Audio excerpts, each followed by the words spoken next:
व्याख्यामुद्रां करसरसुजैः पुस्तकं शङ्खचक्रे बिभ्रद्भिन्नस्फटिकरुचिरे पुण्डरीके निषण्णः अम्लानश्रीरमृतविशधेरंशुभिः प्लावयन् माम् आविर्भूयादनघमहिमा मानसे वागधीशः ध्यायेदिन्दीवराभं निजकरकमले दक्षिणे दण्डमग्र्यं सव्ये पाशं दधानं जघनतटगते रूप्यपीठालयस्थं काञ्चीग्रैवेयहाराङ्गदकटककिरीटाङ्गुलीयाङ्घ्रिभूषा कर्णाकल्पोज्ज्वलाङ्गं यदुकुलतिलकं कृष्णम् इष्टार्थसिद्ध्यै नमस्ते प्राणेशप्रणतविभवा यावनिमगाः नमः स्वामिन् रामप्रियतमहनूमन् गुरुगुण नमस्तुभ्यं भीमप्रबलतमकृष्णेष्टभगवन् नमः श्रीमन्मध्व प्रदिश सुदृशन्नो जय जय। आद्यशिष्यं हृषीकेशं विष्णुतीर्थं महामुनिं पद्मनाभं नरहरिं जनार्दनमहं भजे उपेन्द्रं वामनमुनिं रामतीर्थमधोक्षजं मध्वशिष्यान्यतिश्रेष्ठान् नवैतान् प्रणमाम्यहम् ऋग्वेदसंहितां सार्थां यस्त्रिवारमधीतवान् श्रीपूर्णप्रज्ञमुखतः सत्यतीर्थमहं भजे लिकुचान्वयसञ्जातः पण्डितार्यस्त्रिविक्रमः श्रीमध्वप्रेमपाकोऽयं पातु नस्तत्त्ववर्त्मनि नारायणः पण्डितार्य श्रीमध्वविजयप्रदः त्रैविक्रमार्यदासस्तु पातां श्रीमध्ववर्त्मनि तपोविद्याविरक्त्यादिसद्गुणौघाकरानहं वादिराजगुरून्वन्दे हयग्रीवदयाश्रयान् मुकोऽपि यत्प्रसादेन मुकुन्दशयनायते राजराजायते रिक्तो राघवेन्द्रं तमाश्रये रमापतिं पूर्णगुणं मुकुन्दं व्यासं च विज्ञानसहस्रभानुं पूर्णप्रबोधं च सुतत्वदीपं क्रमाद्गुरूंश्च प्रणमामि मूर्ध्ना हरशम्भो महादेव विश्वेशामरवल्लभ शिवशङ्कर सर्वात्मन्नीलकण्ठ नमोऽस्तु ते नारायणं नमस्कृत्य नरं चैव नरोत्तमं देवीं सरस्वतीं व्यासं ततो जयमुदीरये स्वस्त्यस्तु सतां हरिः ओಂ।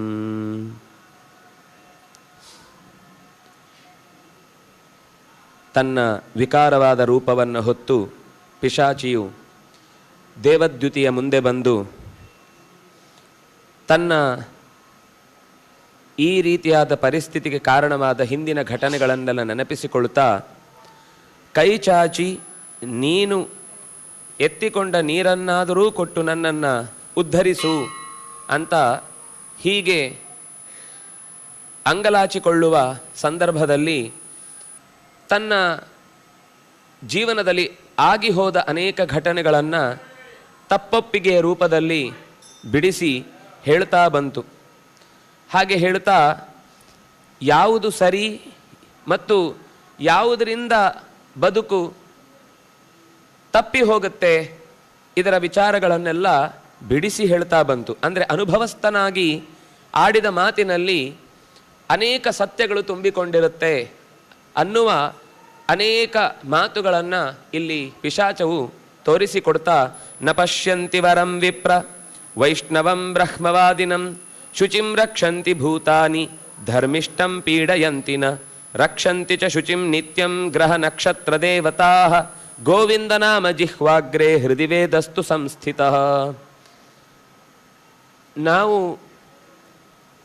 ನಮ್ಮ ಇರುವಿಕೆಯನ್ನು ತೋರ್ಪಡಿಸಿ ನಮಗೆ ರಕ್ಷಣೆ ಒದಗಲಿ ಅಂತ ಅನೇಕ ಸೂಚನೆಗಳನ್ನು ನೀಡ್ತಾ ಬರ್ತೇವೆ. ಅದು ಕೇವಲ ನಮ್ಮ ಒಂದು ಗತಿ ಬದಲಾಗಲಿ ಅನ್ನುವ ದೃಷ್ಟಿಯಿಂದ ಇರುತ್ತೆ. ಆದರೆ ಎಲ್ಲ ಜೀವಗಳು ಹಾಗೆ ಇರುವುದಿಲ್ಲ. ತಮ್ಮ ಅಪೇಕ್ಷೆ ಈಡೇರದೆ ಅಥವಾ ಇನ್ನೊಬ್ಬರು ಸುಖವಾಗಿರುವುದನ್ನು ನೋಡಿ ಹೊಟ್ಟೆ ಕಿಚ್ಚುಪಟ್ಟು ಪ್ರಾಣ ಬಿಟ್ಟವನು ಮತ್ತೆಯೂ ಅಂಥದ್ದನ್ನೇ ಮುಂದುವರಿಸಿಕೊಂಡು ಆ ಜನ್ಮವನ್ನೂ ಕೂಡ ಅದು ಪರಿತಾಪವಾಗಿ ಬೇರೆಯವರನ್ನು ಕಾಡುವುದು ಅನ್ನುವುದು ತನ್ನ ತೊಳಲಾಟವೇ ಆಗಿದ್ದರೂ ಕೂಡ ಬೇರೆಯವರಿಗೆ ಅದರಿಂದ ತುಂಬ ತೊಂದರೆ ಆಗುತ್ತೆ. ತಥಾ ಮಾತೃಗ್ರಹ ಭೀಮಾ ಗ್ರಹಾಂಶ್ಚಾನ್ಯೋ ವಿನಾಯಕಾ ಕೃತ್ಯಾ ಸರ್ಪಾಶ್ಚ ಕೂಷ್ಮಾಂಡಾ ಏಚಾನ್ಯೇ ದುಷ್ಟ ಜಂತವ ಇವರೆಲ್ಲ ಸೇರಿಕೊಂಡು ತಮ್ಮ ಪರಿಸರದಲ್ಲಿರುವ ಎಲ್ಲರನ್ನೂ ಕಾಡ್ತಾ ಬರ್ತಿರ್ತಾರೆ. ಆದರೆ ನನಗೊಂದು ಸಂಗತಿ ಗೊತ್ತಾಯಿತು, ನಾನು ಅಂಥವರ ಮಧ್ಯೆ ಓಡಾಡಿಕೊಂಡಿದ್ದರಿಂದ ಯಾರೇ ಒಬ್ಬ ಭಗವಂತನನ್ನು ಅನನ್ಯವಾಗಿ ಮೆಚ್ಚಿಕೊಂಡು ಬದುಕನ್ನು ನಡೆಸ್ತಾ ಇದ್ದರೆ ಅವನ ಹತ್ರ ಇಂಥವ್ರು ಹೋಗಿ ಸುಳಿಯುವುದಕ್ಕೆ ಸಾಧ್ಯವೇ ಆಗುವುದಿಲ್ಲ.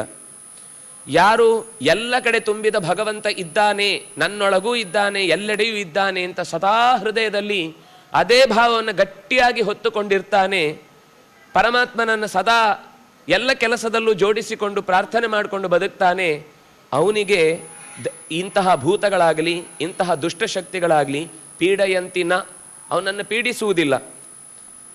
ಯಾರು ಬದುಕಿನುದ್ದಕ್ಕೂ ಶೌಚವನ್ನು ಕಾಪಾಡಿಕೊಂಡು ಶುದ್ಧವಾಗಿ ಬದುಕಬೇಕು, ಆಹಾರದ ಶುದ್ಧಿ ಇರ್ಬೋದು, ಮನಸ್ಸಿನ ಶುದ್ಧಿ ಇರ್ಬೋದು, ಪರಿಸರದ ಶುದ್ಧಿ ಇರ್ಬೋದು, ಮನೆಯ ಶುದ್ಧಿ ಇರ್ಬೋದು, ತನ್ನ ಸುತ್ತ ಏನೇನು ಕಾಣುತ್ತೋ ಅದರಲ್ಲಿ ಎಷ್ಟು ಪರ್ಫೆಕ್ಟ್ ಆಗಿ ಮಾಡಬಹುದು ಕೆಲಸವನ್ನು, ಎಷ್ಟು ಅದರಲ್ಲಿ ದೋಷ ಇಲ್ಲದಂತೆ ಕರ್ತವ್ಯವನ್ನು ನಿರ್ವಹಿಸಬಹುದು ಅಂತ ಯಾರು ಯೋಚನೆ ಮಾಡ್ತಾನೋ ಅಂತಹ ಬ್ರಹ್ಮವಾದಿಯನ್ನ, ಅಂತಹ ಶುಚಿರ್ಭೂತನಾದವನನ್ನ ಈ ಗ್ರಹಗಳು ಪೀಡಿಸುವುದು ಇಲ್ಲ. ಅಷ್ಟೇ ಅಲ್ಲ, ಎಷ್ಟೋ ಸಂದರ್ಭದಲ್ಲಿ ಹಾಗೆ ಬದುಕುವವನಿಗೆ ಗ್ರಹ ನಕ್ಷತ್ರಾದಿಗಳು ಕೂಡ ಅವನ ಬೆಂಬಲಕ್ಕೆ ನಿಲ್ತಾವೆ. ಯಾವತ್ತೂ ಕೂಡ ಗ್ರಹಚಾರವೋ ಇನ್ನೇನೋ ನಾವು ನೂರಾರು ಸಮಸ್ಯೆಗಳನ್ನು ಹೇಳ್ಕೊಂಡು ತಿರುಗಾಡ್ತೇವೆ. ಅದು ಗ್ರಹಚಾರ ಹೌದು ಅಂತ ಆಗಿದ್ರೆ ನಮ್ಮಲ್ಲಿ ಏನೋ ಒಂದು ಕೊರತೆ ಇದೆ ಅಂತ ಅರ್ಥ. ಮತ್ತೆ ಯಾವುದೇ ಕಾರಣಕ್ಕೂ ಕೂಡ ಗ್ರಹಗಳಾಗಲಿ ಅಥವಾ ಇನ್ಯಾವುದೇ ನಮಗೆ ಪೀಡೆ ಕೊಡುವಂಥವುಗಳು ಅಂತ ನಾವೇನು ಭಾವಿಸಿ ಅವುಗಳಿಗೆ ಪರಿಮಾರ್ಜನೆ ಮಾಡುವುದಕ್ಕೆ ಪ್ರಯತ್ನಿಸ್ತೇವೆ, ಅವು ಯಾವತ್ತೂ ಕೂಡ ತಾವಾಗಿ ಬಂದು ಕಾಡುವಂಥದ್ದಲ್ಲ. ನಮ್ಮ ಕರ್ಮ ಫಲಿಸುವುದನ್ನು ಅವುಗಳು ವ್ಯಕ್ತಗೊಳಿಸ್ತಾ ಹೋಗ್ತವೆ. ಭಗವಂತನನ್ನ ಮನಸ್ಸಿನಲ್ಲಿ ದೃಢವಾಗಿ ನಂಬಿದವನಿಗೆ ಸಕಲ ಗ್ರಹಬಲ ನೀನೆ ಸರಸಿಜಾಕ್ಷ ಅಂತ ನಂಬಿದವನಿಗೆ ಯಾವ ಗ್ರಹಗಳು ಏನೂ ಮಾಡುವುದಿಲ್ಲ, ಬದಲಾಗಿ ಅವನನ್ನು ಬೆಂಬಲಿಸ್ತಾವೆ. ಅವನ ಒಳ್ಳೆಯ ಕೆಲಸಕ್ಕೆ ತಮ್ಮ ಕೊಡುಗೆಯನ್ನು ತಾವೇ ಕೈಯಾರೆ ಎತ್ತಿ ಅವನನ್ನು ಉದ್ಧರಿಸುವ ಪ್ರಯತ್ನದಲ್ಲಿ ಸೇರಿಕೊಳ್ತಾವೆ. ಯಾರ ನಾಲಿಗೆಯ ತುದಿಯಲ್ಲಿ ಗೋವಿಂದ ನಾಮ ನಿರಂತರ ಉದ್ಗಾರ ಆಗ್ತಾ ಇರುತ್ತೋ, ಯಾರ ಹೃದಯದಲ್ಲಿ ಸದಾ ಯಾವಾಗಲೂ ನಿನ್ನನ್ನೇ ಕೊಂಡಾಡ್ತಾ ಇದೆ ವೇದಗಳು ಅಂತ ಅವುಗಳ ಅಧ್ಯಯನದಲ್ಲಿ ಅಥವಾ ವೇದಾನುಸಾರಿಯಾದ ಭಾರತ, ರಾಮಾಯಣ, ಭಾಗವತವೇ ಮೊದಲಾದ ಸತ್ಕೃತಿಗಳಲ್ಲಿ ಒಳ್ಳೆಯದನ್ನೇ ಬೋಧಿಸುವಂತಹ ಗ್ರಂಥಗಳ ಅಧ್ಯಯನದಲ್ಲಿ ಯಾರು ತೊಡಗಿರ್ತಾನೋ ಅಂಥವನಿಗೆ ಈ ಪಿಶಾಚಗಳಾಗಲಿ ಗ್ರಹಗಳಾಗಲಿ ಯಾವತ್ತೂ ಕಾಡುವುದಿಲ್ಲ. ಮತ್ತೊಂದು ಸೂಚನೆ, ಗ್ರಹಗಳಾಗಲಿ ಏನೇ ಆಗಲಿ ನಾವು ಹಾಗಾದರೆ ಅದರ ಪೀಡೆ ಗ್ರಹ ಪೀಡೆ ಅಂತೆಲ್ಲ ಹೇಳ್ತಾರಲ್ವ, ಅಂದರೆ ಗ್ರಹಗಳು ಯಾವತ್ತೂ ಯಾರನ್ನೂ ಪೀಡಿಸುವುದಿಲ್ಲ, ಭಗವಂತನನ್ನು ನಂಬಿದವನನ್ನಾಗಲಿ ನಂಬದವನನ್ನಾಗಲಿ. ಮತ್ತೇನದು ಅಂತಂದರೆ ಗ್ರಹ ಶುಭಾಶುಭ ಫಲ ಸೂಚಕತ್ವೇನ ಹಿ, ಶುಭ ಮತ್ತು ಅಶುಭಗಳನ್ನು ಸೂಚಿಸುವ ಸೂಚನೆಗಳಾಗ್ತವೆ ಹೊರತು ಅವುಗಳೇ ನಮ್ಮನ್ನು ಕಾಡಿ ತೊಂದರೆ ಕೊಡಲಿಕ್ಕೆ ಬೇರೆ ಏನೂ ಕೆಲಸ ಇಲ್ಲ ಅನ್ನುವ ಹಾಗೆ ನಾವು ಅವುಗಳ ಬಗ್ಗೆ ತುಂಬ ಹೆದರಿ ಮಾತಾಡ್ತೇವೆ. ಆದರೆ ವಸ್ತುತಃ ನಮ್ಮಲ್ಲಿರುವ ಕರ್ಮದಲ್ಲಿ ಪುಣ್ಯದ ಬಲ ಜಾಸ್ತಿ ಇದ್ದರೆ ಗ್ರಹಗಳು ಇವನು ಅನುಭವಿಸ್ಲಿಕ್ಕಿರುವ ಪುಣ್ಯಕರ್ಮ ಒಳ್ಳೆಯ ಫಲ ಜಾಸ್ತಿ ಇದೆ ಅಂತ ತೋರಿಸಿಕೊಡ್ತವೆ.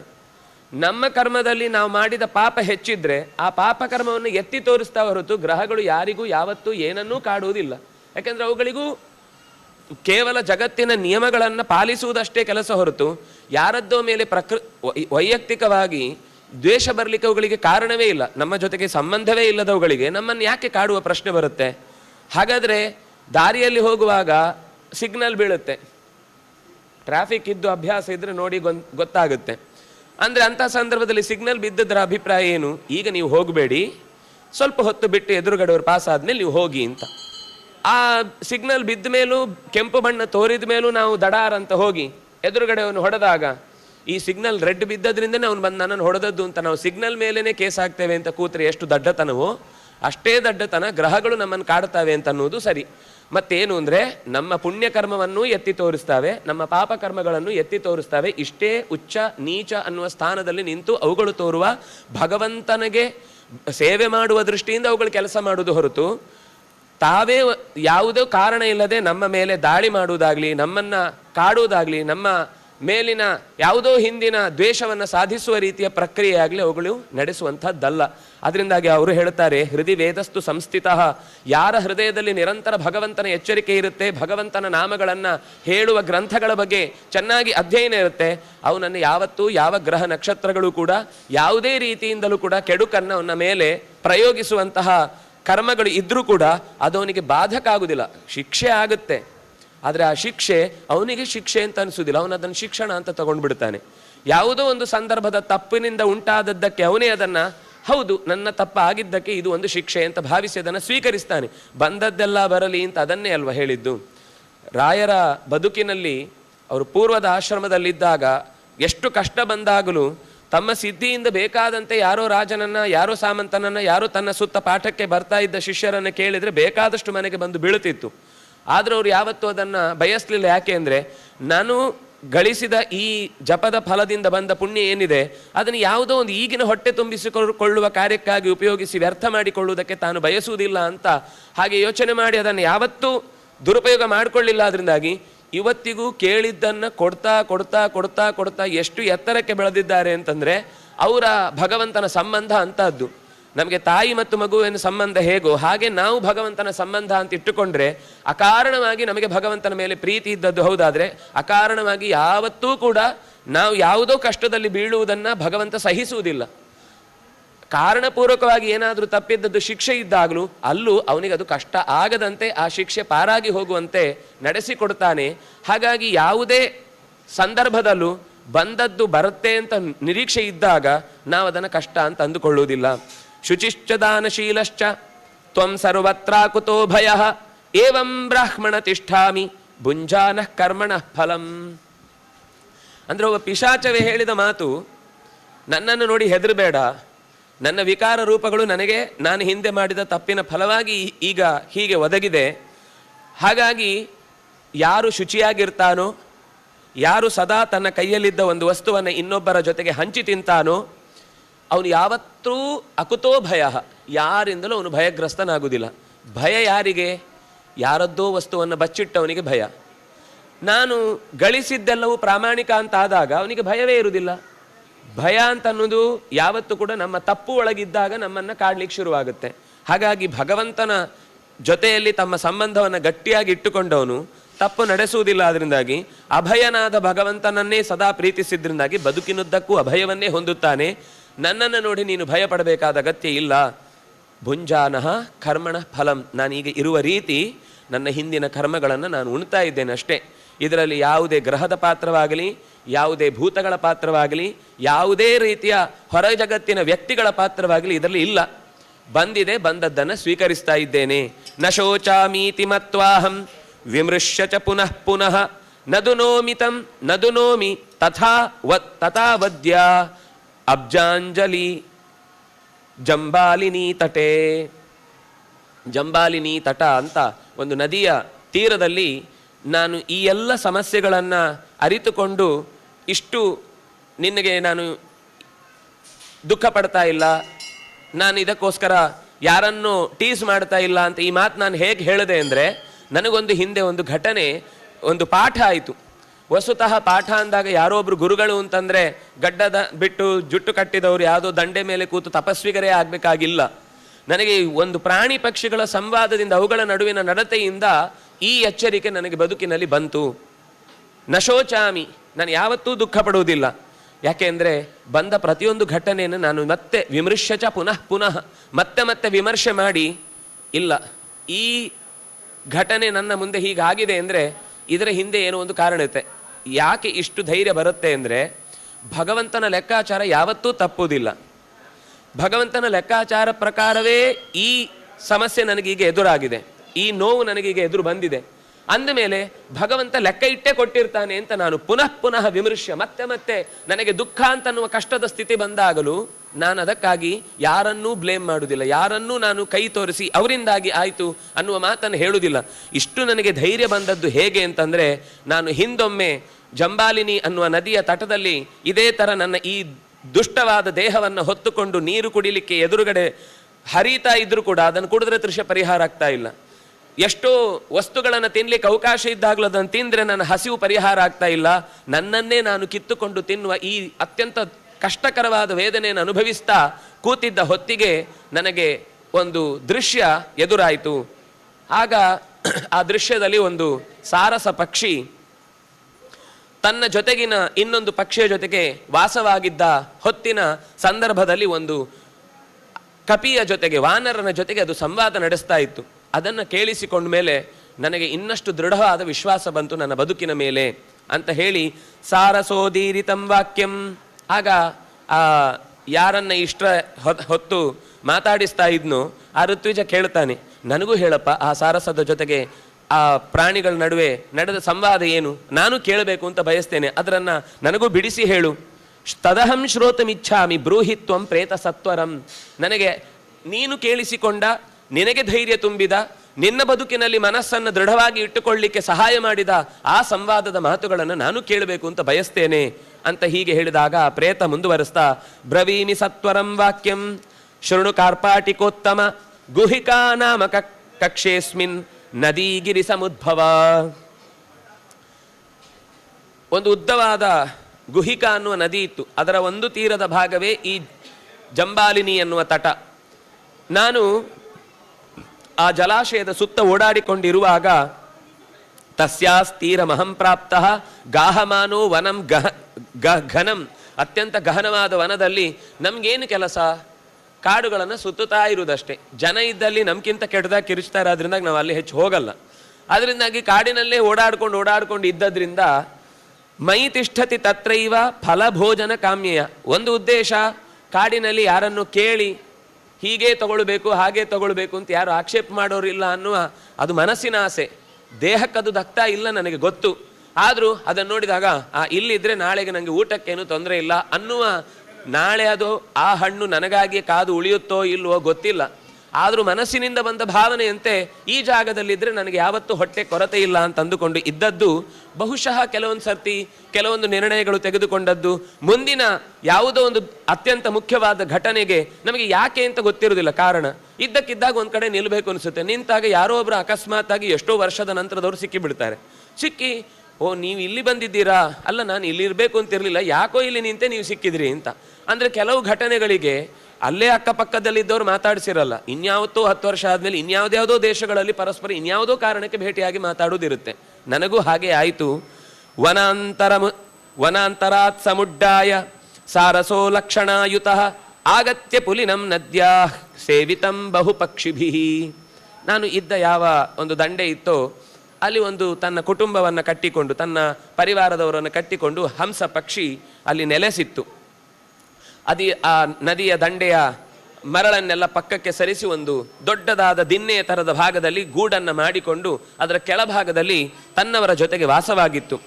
ಏತಸ್ಮಿನ್ನಂತರೇ ದುಷ್ಟಃ ಪಾದಪಾದವತೀರ್ಯ ಚ ರಕ್ತಾನನಸ್ಸು ರಕ್ತಾಕ್ಷೋ ದಂಡಿ ದೃಢನಖಾವಲಿ ಸುಪ್ತಃ ಪಕ್ಷಪುಟೇ ವಾಮೆ ಪ್ರವೇಶ್ಯ ಚ ಶಿರೋಮುಖಂ. ಅಲ್ಲಿಯ ನೀರನ್ನು ಕುಡಿದುಕೊಂಡು ತನ್ನ ಹೆಂಡಿರ ಜೊತೆಗೆ ಮಕ್ಕಳ ಜೊತೆಗೆ ಒಂದು ಕಡೆ ವಾಸವಾಗಿದ್ದ ಸಂದರ್ಭ, ತನ್ನ ಪಾಡಿಗೆ ತಾನು ಮಲಗಿದೆ. ಅಷ್ಟರಲ್ಲಿ ಶಾಖಾಮೃಗ, ಒಂದು ವಾನರ ಕಪಿ ಅಲ್ಲಿಗೆ ಬಂತು. ರಕ್ತಾನನಃ, ಅತ್ಯಂತ ಕೆಂಪಾದ ಮೋರೆ, ಕಣ್ಣು ಕೂಡ ಹಾಗೆ ಕೆಂಪಗಿತ್ತು. ಕೈಯಲ್ಲಿ ಮರದ ಕೊಂಬೆಯನ್ನೊಂದನ್ನು ತುಂಡು ಮಾಡಿ ಹಿಡ್ಕೊಂಡು ಬಿಟ್ಟಿದೆ. ಹಿಡಿದು ಏನು ಮರದ ಎಲೆಗಳು ಸಿಕ್ಕಿದ್ರು ಅದಕ್ಕೆ ಜೋರಾಗಿ ಬಾರಿಸೋದು, ಎಲೆಗಳನ್ನು ಉದುರಿಸೋದು, ಕೆಳಗಡೆ ಕೂತ ಪ್ರಾಣಿಗಳಿಗೆಲ್ಲ ಕಿರಿಕಿರಿ ಮಾಡುವುದು, ಯಾವುದಾದ್ರೂ ಮಲಗಿದರೆ ಅದರ ಕಿವಿ ಎಳೆಯುವುದು, ಕಾಲು ಎಳೆದು, ಬಾಲ ಎಳೆಯುವುದು, ಎಲ್ಲ ಕಪಿಗಳು ಮಾಡುವಂಥ ಸಹಜ ಚೇಷ್ಟೆಯಂತೆ ಎಲ್ಲ ಉಳಿದ ಪ್ರಾಣಿಗಳಿಗೆ ತೊಂದರೆ ಕೊಟ್ಟುಕೊಂಡು ಅಲ್ಲಿಗೂ ಬಂತು. ದೀರ್ಘಲಾಂಗೂಲ, ಬಹಳ ಉದ್ದವಾದ ಬಾಲ. ಅಂದರೆ ಮಂಗಗಳಿಗೆ ಸಾಮಾನ್ಯ ಬಾಲವೇ ಬಲ, ಬಾಲ ಇಲ್ಲದಿದ್ದರೆ ಅವುಗಳಿಗೆ ಬಲವೇ ಇಲ್ಲ. ಅದು ಹಾರುವಾಗ ನೋಡಿರ್ತೇವೆ ನಾವು, ದೀರ್ಘಲಾಂಗುಲದ ಹಕ್ಕಿಯ ಆ ವಾನರದ ವಿಶೇಷತೆ ಏನು ಅಂದರೆ, ಒಂದು ಕೊಂಬೆಯಿಂದ ಇನ್ನೊಂದು ಕೊಂಬೆಗೆ ಹಾರುವಾಗ ಅಕಸ್ಮಾತ್ ಆಗಿ ಎಲ್ಲಿಯಾದರೂ ಅದು ಜಾರಿದ್ರು ಕೈ ಸಿಗದೆ ಅಥವಾ ತುಂಡಾಗಿ ಬಿದ್ದರೂ ನೆಲಕ್ಕೆ ಬೀಳಲ್ಲ. ಯಾಕೆಂದ್ರೆ ಹಾರುವಷ್ಟರಲ್ಲಿ ತನ್ನ ಬಾಲವನ್ನು ಇನ್ನೊಂದು ಟೊಂಗೆಗೆ ಸುತ್ತಿಕೊಂಡೇ ಅದು ಹಾರಿರುತ್ತೆ. ಇನ್ನೊಂದು ಸಿಕ್ತದ ಮೇಲೆ ಈ ಬಾಲವನ್ನು ಬಿಡುತ್ತೆ. ಅಂದರೆ ಆ ರೀತಿ ಅದಕ್ಕೆ ಹನುಮಂತನ ಬಾಲವನ್ನೇ ಕತ್ತರಿಸಿ ಹಾಕಿ ಕೊಲ್ಲಬಾರ್ದು, ಆದರೆ ಅದು ಮುಂದೆ ಬದುಕಿರಬಾರ್ದು. ಅದಕ್ಕೋಸ್ಕರನೇ ರಾವಣ ಆ ರೀತಿಯಾದ ಒಂದು ಕಡೆ ತಮ್ಮನ ಮಾತು ಕೇಳಿದಂತಿರಬೇಕು, ಆದರೆ ಆ ನನ್ನ ಹೃದಯಕ್ಕೆ ಕೈ ಹಾಕಿ ನನ್ನ ವನವನ್ನು ಸುಟ್ಟು, ಅಶೋಕವನ ಅನ್ನೋದು ಅವನು ಬಹಳ ಪ್ರೀತಿಸಿ ತಯಾರು ಮಾಡಿಕೊಂಡಿದ್ದಂತಹ ವನ, 12 ತಿಂಗಳುಗಳು ಕೂಡ ಹಣ್ಣು ಹೂಗಳನ್ನು ಕೊಡ್ತಾ ಇದ್ದಂತಹ ಜಾಗ ಅದು. ಅಂತಹದ್ದನ್ನು ನಾಶಪಡಿಸಿದ್ದಕ್ಕೆ ಕೋಪ ಇತ್ತು, ಹಾಗಾಗಿ ಬಾಲವನ್ನೇ ಕತ್ತರಿಸಿ ಅಂತ ಹೇಳಿದ. ಹಾಗಾಗಿ ಇದು ಕೂಡ ತನ್ನ ಉದ್ದವಾದ ಬಾಲಗಳಿಂದ ಚಲಚೇಷ್ಟ, ನಿರಂತರ ಒಂದು ಕಡೆ ಸುಮ್ಮನೆ ಕೂಡದೆ ಎಲ್ಲರಿಗೂ ತೊಂದರೆ ಕೊಡ್ತಾ ಚೇಷ್ಟೆ ಮಾಡ್ತಾ ಇದ್ದದ್ದು. ಯತ್ರಾಸೌ ಸಾರಸಃ ಸುಪ್ತಃ ತತ್ರ ವೇಗೇನ ಚ ಆಗತಃ. ಸುಮ್ಮನೆ ತನ್ನ ಪಾಡಿಗೆ ಏನೂ ತೊಂದರೆ ಕೊಡದೆ ಯಾವುದೋ ಮಣ್ಣಿನ ದಿಣ್ಣೆಯ ಪಕ್ಕದಲ್ಲಿ ತನ್ನವರ ಜೊತೆಗೆ ಮಲಗಿದ್ದಂತಹ ಆ ಹಂಸ ಪಕ್ಷಿಯ ಹತ್ತಿರಕ್ಕೆ ಬಂದು ಸಮಾಗತ್ಯ ಚ ಜಗ್ರಾಹ ಸಾರಸಂ ಚರಣೆ ದೃಢಂ ಕರಾಭ್ಯಾಂ ಕ್ರೂರಯಾ ಬುದ್ಧ್ಯ ಪಶ್ಯತಾಂ ಬಹು ಪಕ್ಷಿಣಾಂ. ಕಾಲು ನೀಡಿ ಮಲಗಿತ್ತು. ಇದು ಕಪಿ ಅಲ್ಲಿಗೆ ಬಂದದ್ದು ನೋಡಿತು. ನೀಡಿದ್ದ ಕಾಲನ್ನು ಗಟ್ಟಿಯಾಗಿ ಹಿಡಿದು ಎಳೆದು ಬಿಡ್ತು. ಜೀವ ಬಾಯಿಗೆ ಬಂದಾಗಾಯಿತು ಹಂಸಕ್ಕೆ. ನಿರೀಕ್ಷೆಯೇ ಇಲ್ಲಲ್ಲ, ಏನಾಗಬಹುದು ಈಗ ಅಂತ. ಕ್ರೂರಾಭ್ಯಾಂ ಕರಾಭ್ಯಾಂ, ತನ್ನ ಒರಟಾದ ಕೈಗಳಿಂದ ಹಿಡಿದು ಎತ್ತಿತು. ಎಲ್ಲ ಉಳಿದ ಪಕ್ಷಿಗಳು ನೋಡ್ತಾನೇ ಇವೆ, ಅವುಗಳಿಗೂ ಏನು ಮಾಡ್ಲಿಕ್ಕಾಗಲಿಲ್ಲ, ಯಾಕೆಂದ್ರೆ ಇದು ದೊಡ್ಡ ದೇಹ, ದೊಡ್ಡ ಶರೀರ. ಅಂಥ ಸಂದರ್ಭದಲ್ಲಿ ಉಳಿದವುಗಳೆಲ್ಲ ಜೋರಾಗಿ ಕಿರಿಚಿದವು, ಆದರೆ ಯಾರೂ ಮುಂದೆ ಬಂದು ಅದನ್ನು ರಕ್ಷಿಸಲಿಕ್ಕೆ ಹತ್ರ ಬರಲಿಲ್ಲ. ಹತ್ರ ಬರದೇ ಇದ್ದಾಗ ಸಾರಸೋ ಭಗ್ನ ನಿತ್ರಸ್ತು ತ್ರಾಸಾಚ್ಚಲಿತಲೋಚನಃ, ನಿದ್ರೆ ಭಗ್ನವಾಯಿತು. ಕಣ್ಣುಗಳೆಲ್ಲ ಒಂದೇ ಸಲಕ್ಕೆ ಬಿಡ್ಲಿಕ್ಕಾಗಲಿಲ್ಲ, ಯಾಕೆಂದ್ರೆ ನಿದ್ದೆಯಲ್ಲಿದ್ದರಿಂದ ಏನಾಗ್ತಾ ಇದೆ ಅಂತ ಅರ್ಥ ಆಗಲಿಲ್ಲ ಬಹಳ ಹೊತ್ತು. ಕೊನೆಗೆ ಅವಲೋಕಿತವಾನ್ ಶೀಘ್ರಂ ತದಾ ಉತ್ತಾಮ್ಯ ಶಿರೋಧರಾಂ, ನೆಲದ ಕಡೆಗೆ ತನ್ನ, ಯಾಕೆಂದ್ರೆ ಕಾಲು ಎತ್ತಿಬಿಟ್ಟಿದೆ, ತಲೆ ಕೆಳಗಿದೆ. ನೋಡಿದ್ರು ಏನು ಕಾಣಿಸ್ತದೆ? ಏನು ಕಾಣಿಸಲ್ಲ, ಅರ್ಥ ಆಗ್ತಾ ಇಲ್ಲ. ನಾನು ನಿಂತಿದ್ದೇನೋ ಮಲಗಿದ್ದೇನೋ ಯಾಕೆಂದ್ರೆ ಎದ್ದ ಕ್ಷಣದ ನಮ್ಮ ಮನಸ್ಸು ಇನ್ನೂ ಏನನ್ನೂ ಪೂರ್ತಿಯಾಗಿ ಗ್ರಹಿಸುವಷ್ಟು ಶಕ್ತಿಯನ್ನು ಪಡೆದಿರಲ್ಲ. ಹಾಗಾಗಿ ಅವನು ಏನು ಅಂತ ಗೊತ್ತಾಗದೆ ಕೊನೆಗೆ ತುಂಬ ಒದ್ದಾಡ್ತಾ ಇರುವಾಗ ತದಾ ಸಂಭಾಷಯಾಮಾಸ ಗಿರಾ ಮಧುರಯಾ ಖಗಃ, ಕೊನೆಗೆ ತನ್ನ ಕಾಲಿನ ಸ್ಪರ್ಶವನ್ನು ಗಮನಿಸಿ ಮೇಲಕ್ಕೆ ನೋಡಿದಾಗ ಒಂದು ಕೋತಿ ತನ್ನನ್ನು ಗಟ್ಟಿಯಾಗಿ ಹಿಡ್ಕೊಂಡಿದೆ ಅಂತ ಗೊತ್ತಾಯಿತು. ಆಗ ತನ್ನ ಕಿರುಚಾಟವನ್ನು ನಿಲ್ಲಿಸಿ, ಅಂದರೆ ಕಿರುಚುವುದು ಅಂದರೆ ಬಾಯಿ ತೆಗೆದು ಕೂಗಬೇಕು, ಏನು ಕೂಗ್ಲಿಕ್ಕೆ ಆಗ್ತಾ ಇಲ್ಲ, ಕಣ್ಣು ತಿರುಗ್ತಾ ಇದೆ, ಮೈಯೆಲ್ಲ ನೋಯ್ತಾ ಇದೆ. ಆಗ ಅಪರಾಧಂ ವಿನಾ ಮಾಂ ತ್ವಂ ಕಿಂ ಶಾಖಾ ಮೃಗ ಬಾಧಸೆ ಸಾಪರಾಧ ಜನಾಲೋಕೆ ಬದ್ಧಂತೆ ಭೂಮಿ ಪೈರಪಿ. ಯಾವತ್ತಾದರೂ ತನ್ನ ಪಾಡಿಗೆ ತಾನು ಇದ್ದವರಿಗೆ ಸ್ವಲ್ಪ ಪ್ರಜ್ಞೆ ಇದ್ದವನು ತೊಂದರೆ ಕೊಡ್ತಾನ? ನೀನು ತುಂಬ ಪ್ರಜ್ಞಾವಂತನ ಹಾಗೆ ಕಾಣಿಸ್ತಾ ಇದ್ದಿ. ನಿನಗೆ, ಯಾಕಂದರೆ ನಾವು ದುಷ್ಟರ ಹತ್ರ ನೀನು ದುಷ್ಟ ಅಂತಂದರೆ ಇನ್ನೆರಡು ಏಟ್ ಜಾಸ್ತಿ ಬೀಳುತ್ತೆ. ದುರ್ಜನಂ ಪ್ರಥಮಂ ಒಂದೇ, ಆಮೇಲೆ ಸಜ್ಜನರೆಲ್ಲ ಏನು ತೊಂದರೆ ಕೊಡೋದಿಲ್ಲ, ಆಮೇಲೆ ನಮಸ್ಕಾರ ಮಾಡಿದ್ರು ನಡೆಯುತ್ತೆ.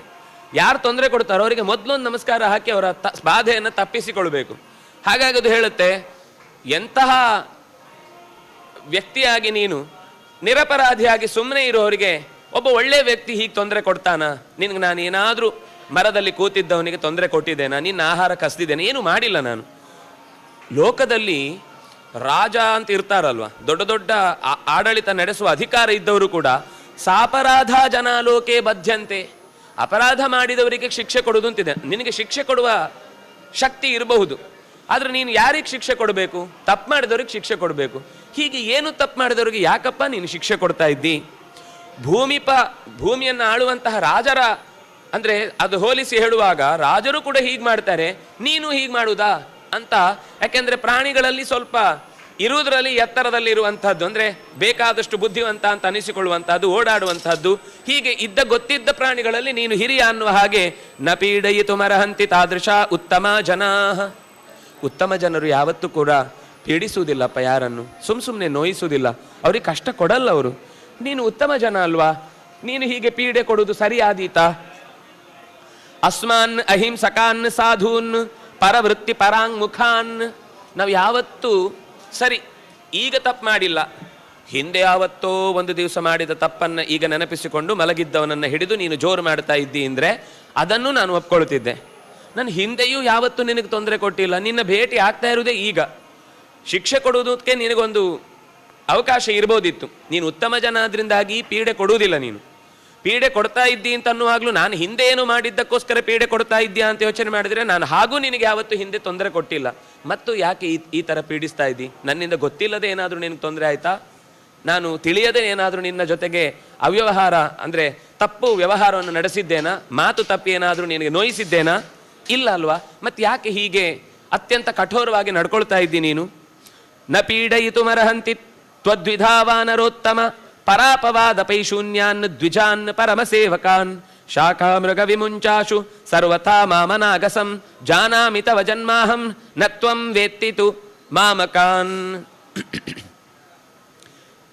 ನಿನ್ನಂತಹ ತ್ವದ್ವಿಧಾಹ, ನಿನ್ನಂತಹ ಸಜ್ಜನರು ಯಾವತ್ತೂ ಕೂಡ ಪೀಡೆ 10 ಸಲ ಸಜ್ಜನ ಸಜ್ಜನ ಸಜ್ಜನ ಅಂತ ಹೇಳಿದ್ಮೇಲೆ ಪಾಪ ಅದಕ್ಕೂ ಬಹುಶಃ ನಾನು ಸಜ್ಜನ ಇರಬೇಕು, ತಪ್ಪಿ ಈಗ ಏನೋ ಒಂದು ತಪ್ಪು ಕೆಲಸ ಮಾಡಿಬಿಟ್ಟಿದ್ದೇನೆ, ಇಷ್ಟು ಸರ್ತಿ ನನ್ನನ್ನು ಒಂದೂ ಬೈಯದೆ ಮತ್ತು ನನ್ನಲ್ಲಿ ಒಳ್ಳೆಯ ಗುಣವನ್ನೇ ಎತ್ತಿ ಎತ್ತಿ ಎತ್ತಿ ಹೇಳ್ತಾ ಇದೆ ಅಂತಂದಾಗ ತಾನು ಮಾಡಿದ್ದು ತಪ್ಪು ಅಂತ ಮನಸ್ಸಿಗೆ ಅದೊಂದು ಸೈಕಾಲಜಿ. ಅದೊಂದು ಯಾವತ್ತು ಯಾವ್ದು ಮಕ್ಕಳನ್ನ ಅದು ತಪ್ಪು ಮಾಡಿದಾಗ ನೀನು ತಪ್ಪು ಮಾಡ್ತಿ ಅಂತ 10 ಸಲ ಹೇಳ್ತಾ ಇದ್ರೆ ಮತ್ತೆ ತಪ್ಪೇ ಮಾಡ್ತಿರ್ತಾರೆ.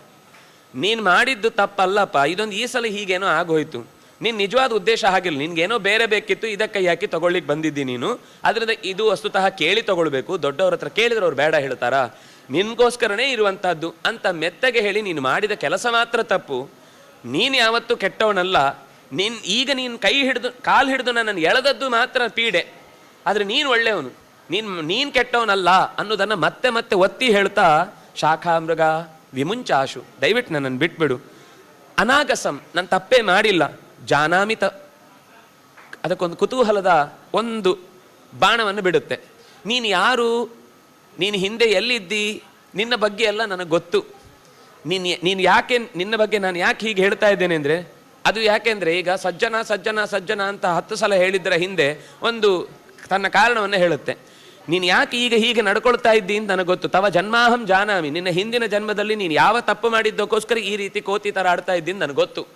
ಇಷ್ಟು ಹೇಳಿದ ತಕ್ಷಣ ನನ್ನ ಬಗ್ಗೆ ಗೊತ್ತಾ ಅಂತ ಕೇಳಿದ ತಕ್ಷಣ ಕೈ ಬಿಡುತ್ತೆ. ತ್ವಮ್ನ ವೇತ್ಸಿ ಮಾಮಕಾನ್, ಆದರೆ ನನ್ನ ಬಗ್ಗೆ ನಿನಗೆ ಗೊತ್ತಿಲ್ಲ, ನೀನು ಮರ್ತು ಬಿಟ್ಟಿದ್ದಿ, ಆದರೆ ನಿನ್ನ ಬಗ್ಗೆ ನನಗೆ ಗೊತ್ತು. ಅಷ್ಟು ಹೇಳಿದ ತಕ್ಷಣ ಇದ್ದಕ್ಕಿದ್ದ ಕ್ಯೂರಿಯಾಸಿಟಿ ಬೆಳೆದಾಗ ಅವರು ಏನು ಕೆಲಸ ಮಾಡ್ತಾ ಇರುತ್ತೋ ಅದರಿಂದ ವಿಮುಖರಾಗಿ ಆ ವಿಷಯದ ಕಡೆ ಗಮನ ಕೊಡುತ್ತಾರೆ. ಭಾರತದಲ್ಲೂ ಇಂಥದ್ದೇ ಒಂದು ಕಥೆ ಬರುತ್ತೆ.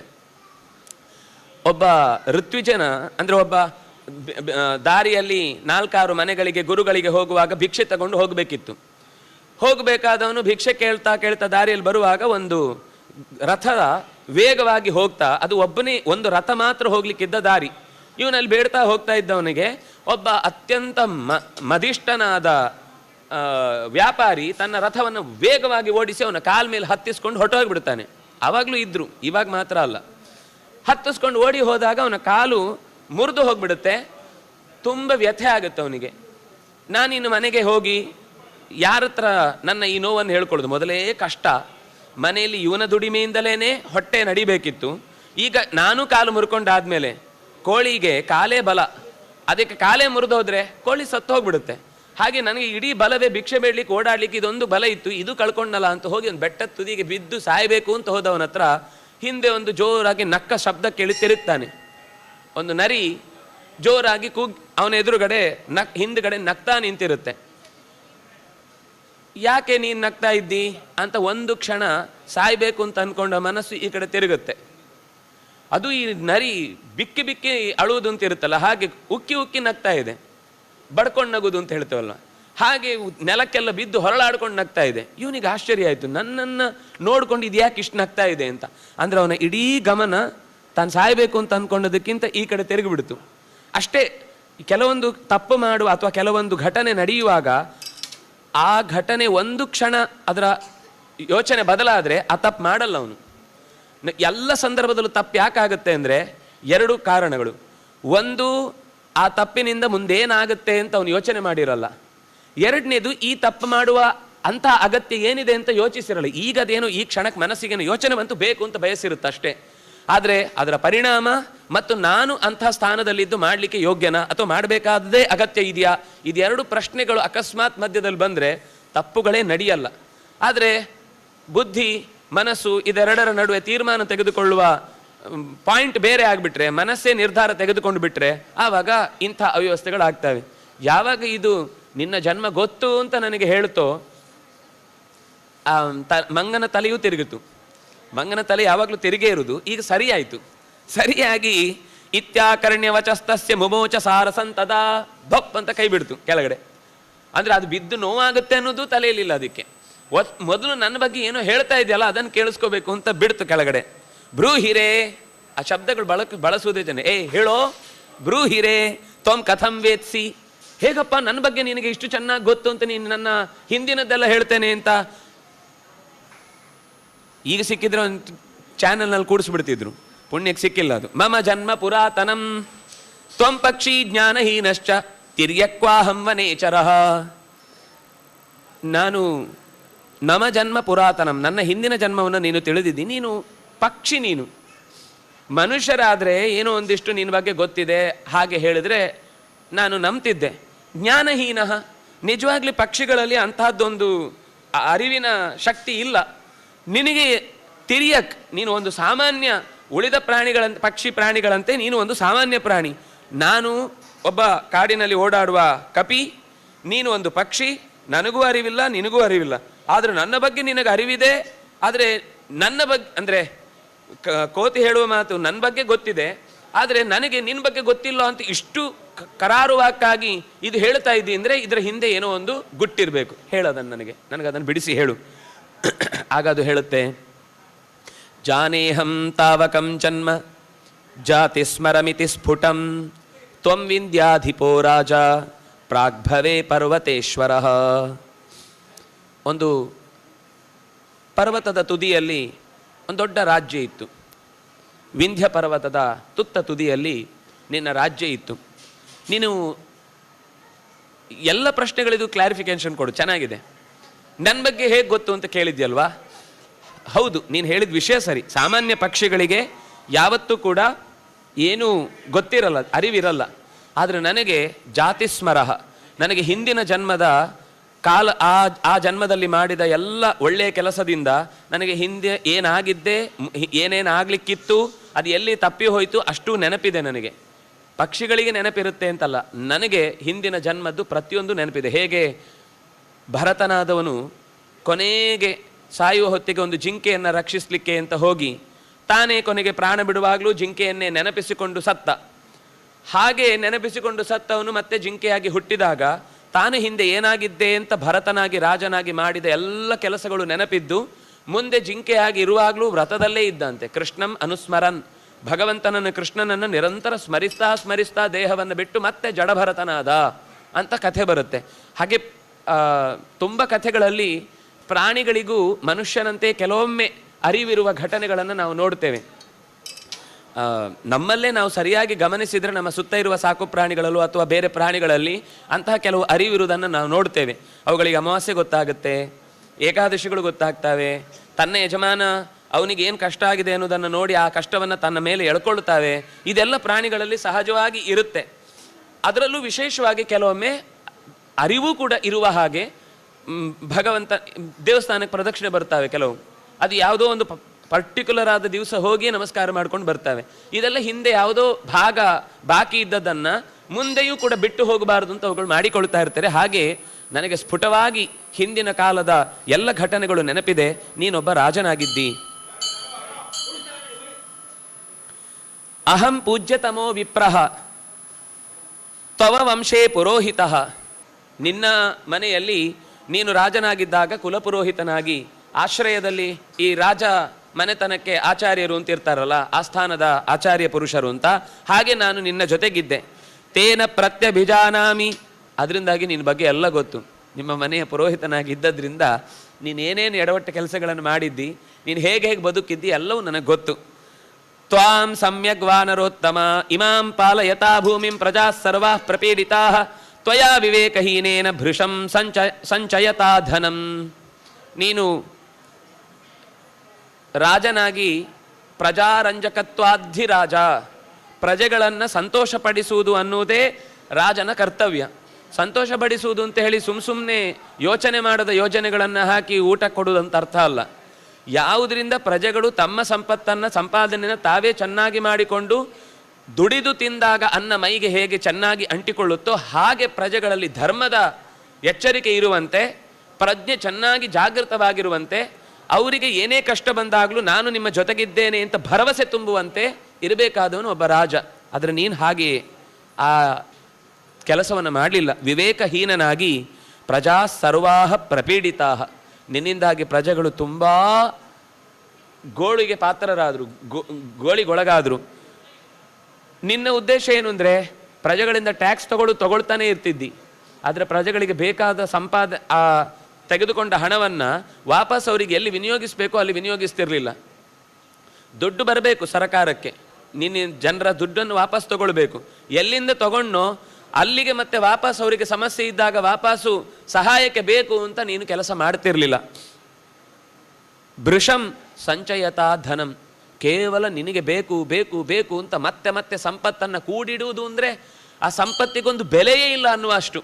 ಸಂಪತ್ತು ಕಾಲ ಕೈಯ ಅಡಿಯಲ್ಲಿ ಸಾವಿರಾರು ಜನರ ನೋವಿಗೂ ಸ್ಪಂದಿಸದೆ ಆ ಸಂಪತ್ತನ್ನು ಕೂಡಿಡುವ ಕೆಟ್ಟ ಯೋಚನೆ ನಿನ್ನಲ್ಲಿತ್ತು. ಪ್ರಜಾಪೀಡನಾಪೋತ್ಥ ವಹ್ನಿಜ್ವಾಲಾಭಿವಾನರ ವಾನರ ಪ್ರಾಕ್ತ್ವಂ ದಗ್ಧಃ ಪುನಃ ಕ್ಷಿಪ್ತಃ ಕುಂಭೀಪಾಕೇತಿ ದಾರುಣೇ. ಇದು ಜೀವನದುದ್ದಕ್ಕೂ ನಡೆಯಿತು. ಯಾವತ್ತೂ ಯಾವ ಜೈಲಿಗೂ ಹೋಗಲಿಲ್ಲ. ನಾವು ಅಂದ್ಕೊಳ್ಳೋದೇನು, ಇಷ್ಟು ತಪ್ಪು ಮಾಡಿದರೂ ಅವರು ಜೈಲಿಗೆ ಹೋಗಲಿಲ್ಲ ಅಂದರೆ ಇದೆಲ್ಲ ಸುಮ್ಮನೆ. ಲೋಕದಲ್ಲಿ ಎಲ್ಲ ನಿಯಮ ಹೇಳೋದು ತಪ್ಪು ಮಾಡಿದವರಿಗೆ ತೊಂದರೆ ಆಗಿಯೇ ಆಗುತ್ತೆ. ನೀನು ಎಲ್ಲೂ ಪ್ರಜೆಗಳ ಕೈಯಲ್ಲಿ ಸಿಕ್ಕಾಕೊಳ್ಳಿಲ್ಲ, ಪ್ರಜೆಗಳಿಗೆ ಗೊತ್ತಾಗಲಿಲ್ಲ ನೀನು ಮೋಸ ಮಾಡಿದಿ ಅಂತ.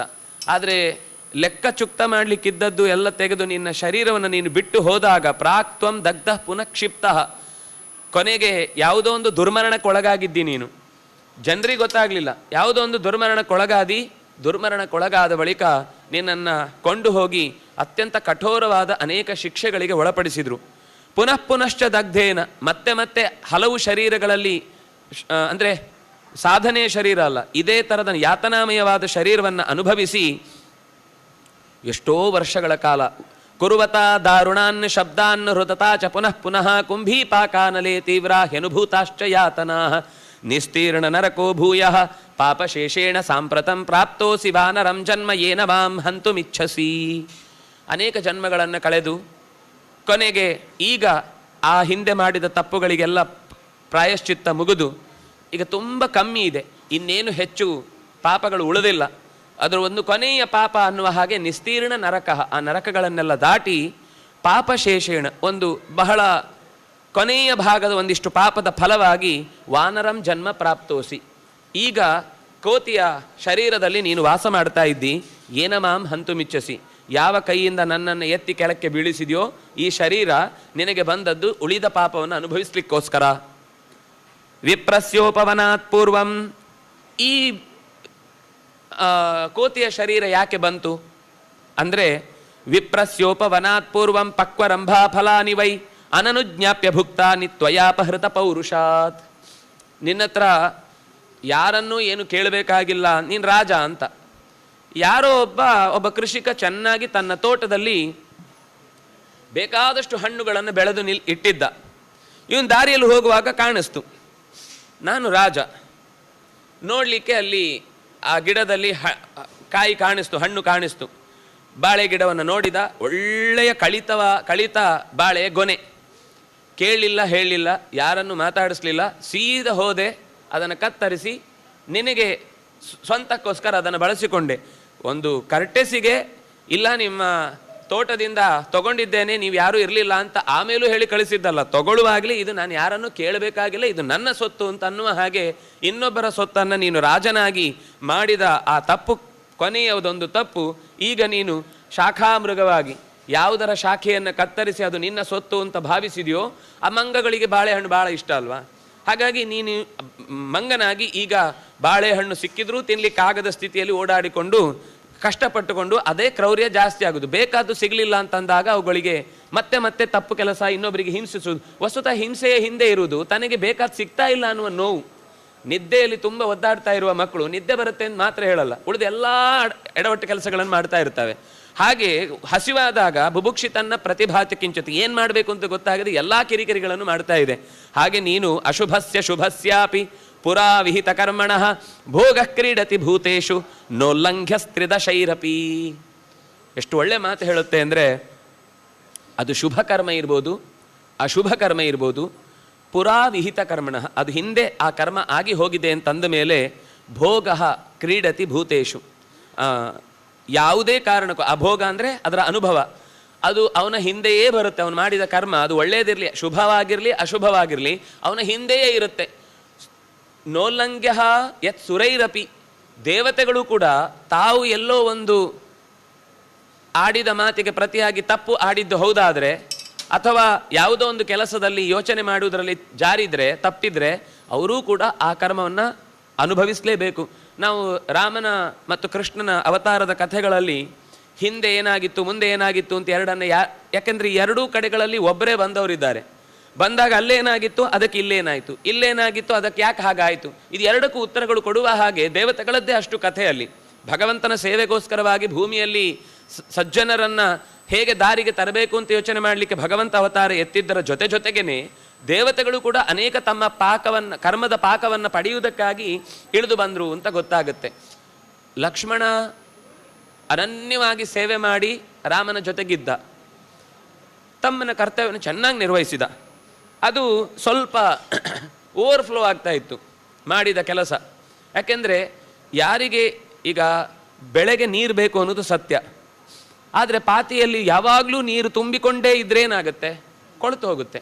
ಹಾಗೇನು ಮಾಡಬೇಕು, ನಾವು ಅದರ ಮೇಲಿನ ಭಾಗ ನಿಂತ ನೀರನ್ನು ತೆಗೆದು ಮಣ್ಣಿನಲ್ಲಿ ಎಷ್ಟು ಹೀರ್ಕೊಂಡಿದೆ ಅಷ್ಟು ಮಾತ್ರ ಉಳಿಸಿದ್ರೆ ಗಿಡ ಉಳಿಯುತ್ತೆ. ಹಾಗೆ ಭಗವಂತನಿಗೆ ಇನ್ನೊಂದು ಹೆಸರಿದೆ, ಏಧಮಾನ ದ್ವಿಟ್ ಅಂತ. ಯಾರಲ್ಲಿ ಅವರ ಯೋಗ್ಯತೆಗೆ ಮೀರಿದ ಪುಣ್ಯ ಅಥವಾ ಯೋಗ್ಯತೆಗೆ ಮೀರಿದ ಕರ್ಮ ಸೇರಿಕೊಂಡಿದೆಯೋ ಅದನ್ನು ನಿಧಾನಕ್ಕೆ ಸ್ವಲ್ಪ ಜಾರಿಸ್ತಾನೆ, ಇಲ್ಲಾಂದರೆ ಆ ಜೀವಕ್ಕೆ ತೊಂದರೆ ಅಂತ. ಹಾಗಾಗಿ ಲಕ್ಷ್ಮಣನ ಸೇವೆ ಅತ್ಯಂತ ಜಾಸ್ತಿ ಆಗಿತ್ತು. ಅದಕ್ಕೆ ಕೃಷ್ಣನಾದಾಗ ಅಣ್ಣನಾಗಿ ಹುಟ್ಟಿದ. ಅಣ್ಣನಾಗಿ ಹುಟ್ಟಿ ಅದು ಮಾಡು ಇದು ಮಾಡು ಅಂತ ದೇವರನ್ನೇ ಆದೇಶಿಸುವಷ್ಟು ದೊಡ್ಡ ಪ್ರಮಾಣದಲ್ಲಿ ನಿಂತ. ಮತ್ತು ಅನೇಕ ಸರ್ತಿ ಕೃಷ್ಣ ಏನು ಹೇಳಿದ್ರು ಅದನ್ನು ನೀನು ಹೇಳಿದಿ ಅನ್ನೋ ಕಾರಣಕ್ಕೇ ಮಾಡಬಾರ್ದು ಅಂತ ಅದನ್ನು ವಿರೋಧ ಮಾಡುವ ಕೆಲಸಗಳನ್ನು ಮಾಡ್ತಿದ್ದ. ಕೃಷ್ಣ ಜಾಣ, ಏನಾಗಬೇಕು ಅದನ್ನು ಹೇಳ್ತಿರ್ಲಿಲ್ಲ, ಏನಾಗಬಾರ್ದು ಅದನ್ನು ಹೇಳ್ತಿದ್ದ. ಹಾಗಾಗಿ ನೀನು ಹೇಳಿದ್ದ ಹಾಗಾದರೆ ಮಾಡಲ್ಲ ಅಂತ ನಮಗೆ ಅರ್ಜುನನ ಕಥೆಯಲ್ಲಿ ಗೊತ್ತು. ಈ ಸನ್ಯಾಸನ ಕೊಡಿಸ್ಕೋಬೇಡ, ಕರೆಸ್ಕೊಳ್ತೀವಿ. ಏನೇ ಮಾಡಿದ್ರು ಈ ಕೃಷ್ಣ ಈ ಅರ್ಜುನನನ್ನು ನೀನು ಚಾತುರ್ಮಾಸ್ಯಕ್ಕಂತೂ ಕೂಡಿಸ್ಬೇಡ ಅಂತಂದು ಕೂಡಿಸಿದ. ಚಾತುರ್ಮಾಸ್ಯಕ್ಕೆ ಬೇಕಾದರೂ ನಿಮ್ಮ ಊರಲ್ಲಿ ಕೂಡಿಸು, ನಮ್ಮ ಅರಮನೆಗೆ ಮಾತ್ರ ಕರಿಬೇಡ, ಅರಮನೆಯಲ್ಲೇ ಆಗಬೇಕು. ಅರಮನೆ ಕರೆದ್ರು ಅಂತಃಪುರದಲ್ಲಿ ಮಾತ್ರ ಇಡಬೇಡ, ಅಂತಃಪುರದಲ್ಲೇ ಇಟ್ಟ. ಅಂತಃಪುರದಲ್ಲಿ ಇಟ್ಟರು ನಮ್ಮವರನ್ನು ಯಾರನ್ನು ನೀನು ಅದಕ್ಕೂ ಸೇವೆಗೆ ಇರಿಸಬೇಡ, ಯಾಕೆಂದ್ರೆ ತುಂಬ ಯುವಕ ಇದ್ದಾನೆ, ನಮ್ಮ ಅಂತಃಪುರದಲ್ಲಿ ಹೆಣ್ಮಕ್ಳು ಇರ್ತಾರೆ, ಅವರಿಗೆಲ್ಲ ತೊಂದರೆ ಆಗುತ್ತೆ. ಸುಭದ್ರೆಯನ್ನೇ ಜೋಡಿಸಿದ. ಇದೆಲ್ಲ ಕೃಷ್ಣ ಯಾರ ಹತ್ರ ಯಾವಾಗ ಹೇಗೆ ಕೆಲಸ ಮಾಡಬೇಕು ಚೆನ್ನಾಗಿ ತಿಳ್ಕೊಂಡು ಮಾಡ್ತಿದ್ದ. ಅಂದರೆ ಅಲ್ಲಿಯೂ ಕೂಡ ನಮಗೆ ಮತ್ತೆ ಪ್ರತಿಯೊಬ್ಬರ ಹಿಂದಿನ ಜನ್ಮ ಮತ್ತು ಮುಂದಿನ ಆ ಭಗವಂತನ ಸೇವೆಗೆ ಬಂದ ಜನ್ಮಗಳಲ್ಲಿ ದೇವತೆಗಳೂ ಕೂಡ ತಮ್ಮ ಕರ್ಮದ ಪಾಕವನ್ನು ಪರಿಪಕ್ವಗೊಳಿಸಿಕೊಳ್ಳಿಕ್ಕೋಸ್ಕರನೇ ಬರ್ತಾರೆ. ಆದ್ದರಿಂದಾಗಿ ದೇವತೆಗಳೇ ತಮ್ಮ ಕರ್ಮವನ್ನು ಬಿಟ್ಟು ಹೊರಗೆ ಬರಲಿಕ್ಕೆ ಆಗೋದಿಲ್ಲ. ಅಂದ ಮೇಲೆ ನಮ್ಮ ಪಾಡೇನು, ಶುಭವ ಅಶುಭವ, ಯಾವ ಕರ್ಮ ಮಾಡಿದರೂ ಅದಕ್ಕೆ ಅನುಭವಿಸಬೇಕಾದ್ದನ್ನು ಅನುಭವಿಸಲೇಬೇಕು. ನಮಗೆ ಏನಾಗುತ್ತೆ, ಇಂಥ ವಿಷಯಗಳನ್ನು ಕೇಳಿದಾಗ ಕೆಟ್ಟದ್ದಕ್ಕೆ ಅನುಭವಿಸ್ತಾನೆ ಅಂತ ಅನ್ನೋದು ಎಲ್ಲೋ ಚೂರು ಅರ್ಥ ಆಗುತ್ತೆ.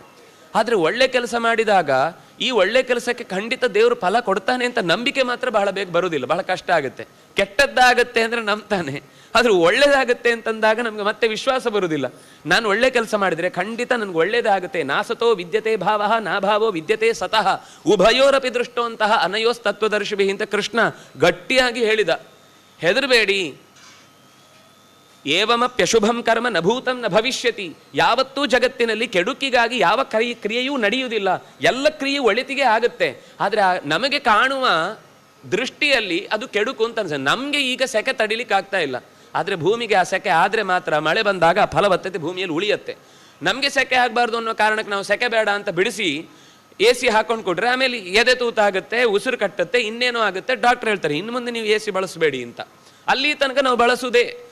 ಎಲ್ಲವೂ ಪ್ರಕೃತಿಯಲ್ಲಿ ಏನಾಗಬೇಕೋ ಅದೇ ಆಗ್ತಾ ಇರುತ್ತೆ. ಅದಕ್ಕೆ ಉಪನಿಷತ್ತು ಹೇಳೋದು ವರ್ಷಂತನ್ನ ನಿಂದ್ಯಾತ್ ತದ್ವ್ರತಂ, ತಪಂತನ್ನ ನಿಂದ್ಯಾತ್ ತದ್ವ್ರತಂ. ನಾವು ತಪಸ್ ಮಾಡಲಿಕ್ಕೆ ಕಾಡಿಗೆ ಹೋಗಬೇಕಾಗಿಲ್ಲ. ಬಹಳ ಸುಲಭದ ಮಾತು ಶಾಸ್ತ್ರಕಾರರು ಹೇಳುವಂಥದ್ದೇನು ಅಂತಂದರೆ, ಪ್ರಕೃತಿಯ ಸೆಕೆ ಆದಾಗ ಒಂದು ದಿವಸವೂ ನಾವು ಸೆಕೆಯನ್ನು ಬೈಯದೆ ಇದು ಭಗವಂತ ಬೇಕು ಅಂತಲೇ ಮಾಡ್ತಾ ಇದ್ದಾನೆ ಅಂತ ನಾವು ಎಷ್ಟು ಭಗವಂತ ನೆನಪಿಸಿಕೊಂಡು ಅದನ್ನು ಸಹಿಸ್ಕೊಳ್ತೇವೆ ಅಷ್ಟು ತಪಸ್ಸಾಗುತ್ತೆ. ಬೈದದ್ರಿಂದ ಸೆಕೆ ಕಮ್ಮಿ ಆಗುತ್ತಾ? ಇಲ್ಲ ತಾನೆ. ತಪಸ್ ಮಾಡ್ಕೊಳ್ಳಿಕ್ಕೆ ಎಷ್ಟು ಸುಲಭದ ದಾರಿ ಹಾಕ್ಕೊಟ್ಟಿದ್ದಾನೆ. ಆದರೂ ನಾವು ಬೈಕೊಳ್ಳೋದು ಬಿಡಲ್ಲ. ಏನ್ರಿ ಉಡುಪಿ ಅಂದರೆ ಬೆವರು ಅಂದರೆ ಬೆವರು, ತಡಿಲಿಕ್ಕಾಗಲ್ಲ.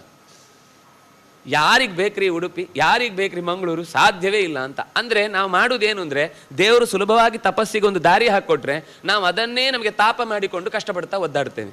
ಇದು ಒಂದು ಅಂತಲ್ಲ, ಯಾವುದೇ ಜೀವನದಲ್ಲಿ ಏನಾದರೂ ಒಂದು ಎದುರುಗಡೆ ಬಂತು ಅಂದರೆ ಅದರಿಂದ ಏನೋ ಒಂದು ಆ ಕ್ಷಣಕ್ಕೆ ನಮ್ಗೆ ತೊಂದರೆ ಅನಿಸಿದ್ರು ಅದು ಬಂದ ಸಂಬಂಧ ಯಾವುದೋ ಒಂದು ಒಳಿತಿಗೆ ಆಗಿರುತ್ತೆ ಹೊರತು ಮೇಲ್ನೋಟಕ್ಕೆ ನಮಗೆ ಕಣ್ಣಿಗೆ ಕಾಣುವ ಹಸಿವು ತೃಷೆಯನ್ನು ಪರಿಹರಿಸುವ ರೀತಿಯಲ್ಲಿ ಅದು ಉಪಕಾರ ಆಗದೆ ಹೋದೀತು.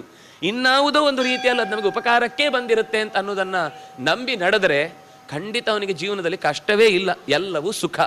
ಹಾಗಾದರೆ ಸುಖ ಎಲ್ಲಿದೆ ಅಂದರೆ ನಮ್ಮಲ್ಲಿದೆ. ನಾವು ಅದನ್ನು ಸುಖ ಅಂತ ತೆಗೆದುಕೊಂಡ್ರೆ ಅದು ಸುಖ ಆಗುತ್ತೆ, ಕಷ್ಟ ಅಂತ ತೆಗೆದುಕೊಂಡ್ರೆ ಅದು ಕಷ್ಟ ಆಗುತ್ತೆ. ಹೀಗೆ ವಸ್ತುತಃ ಒಂದು ರೀತಿಯಿಂದ ಯೋಚನೆ ಮಾಡಿದರೆ ನಮ್ಗೆ ಯಾವ ಕಾಲದಲ್ಲೂ ಸುಖವಾಗಿಲ್ಲ. ಮಳೆ ಬಂದರೆ ಏನ್ರಿ ಮಳೆ 24 ಗಂಟೆ ಬಿಡಾದೆ ಮಳೆ ಸುರಿಯತ್ತೆ ಅಂತ ಆಗಲೂ ಬೈಕೋತೇವೆ.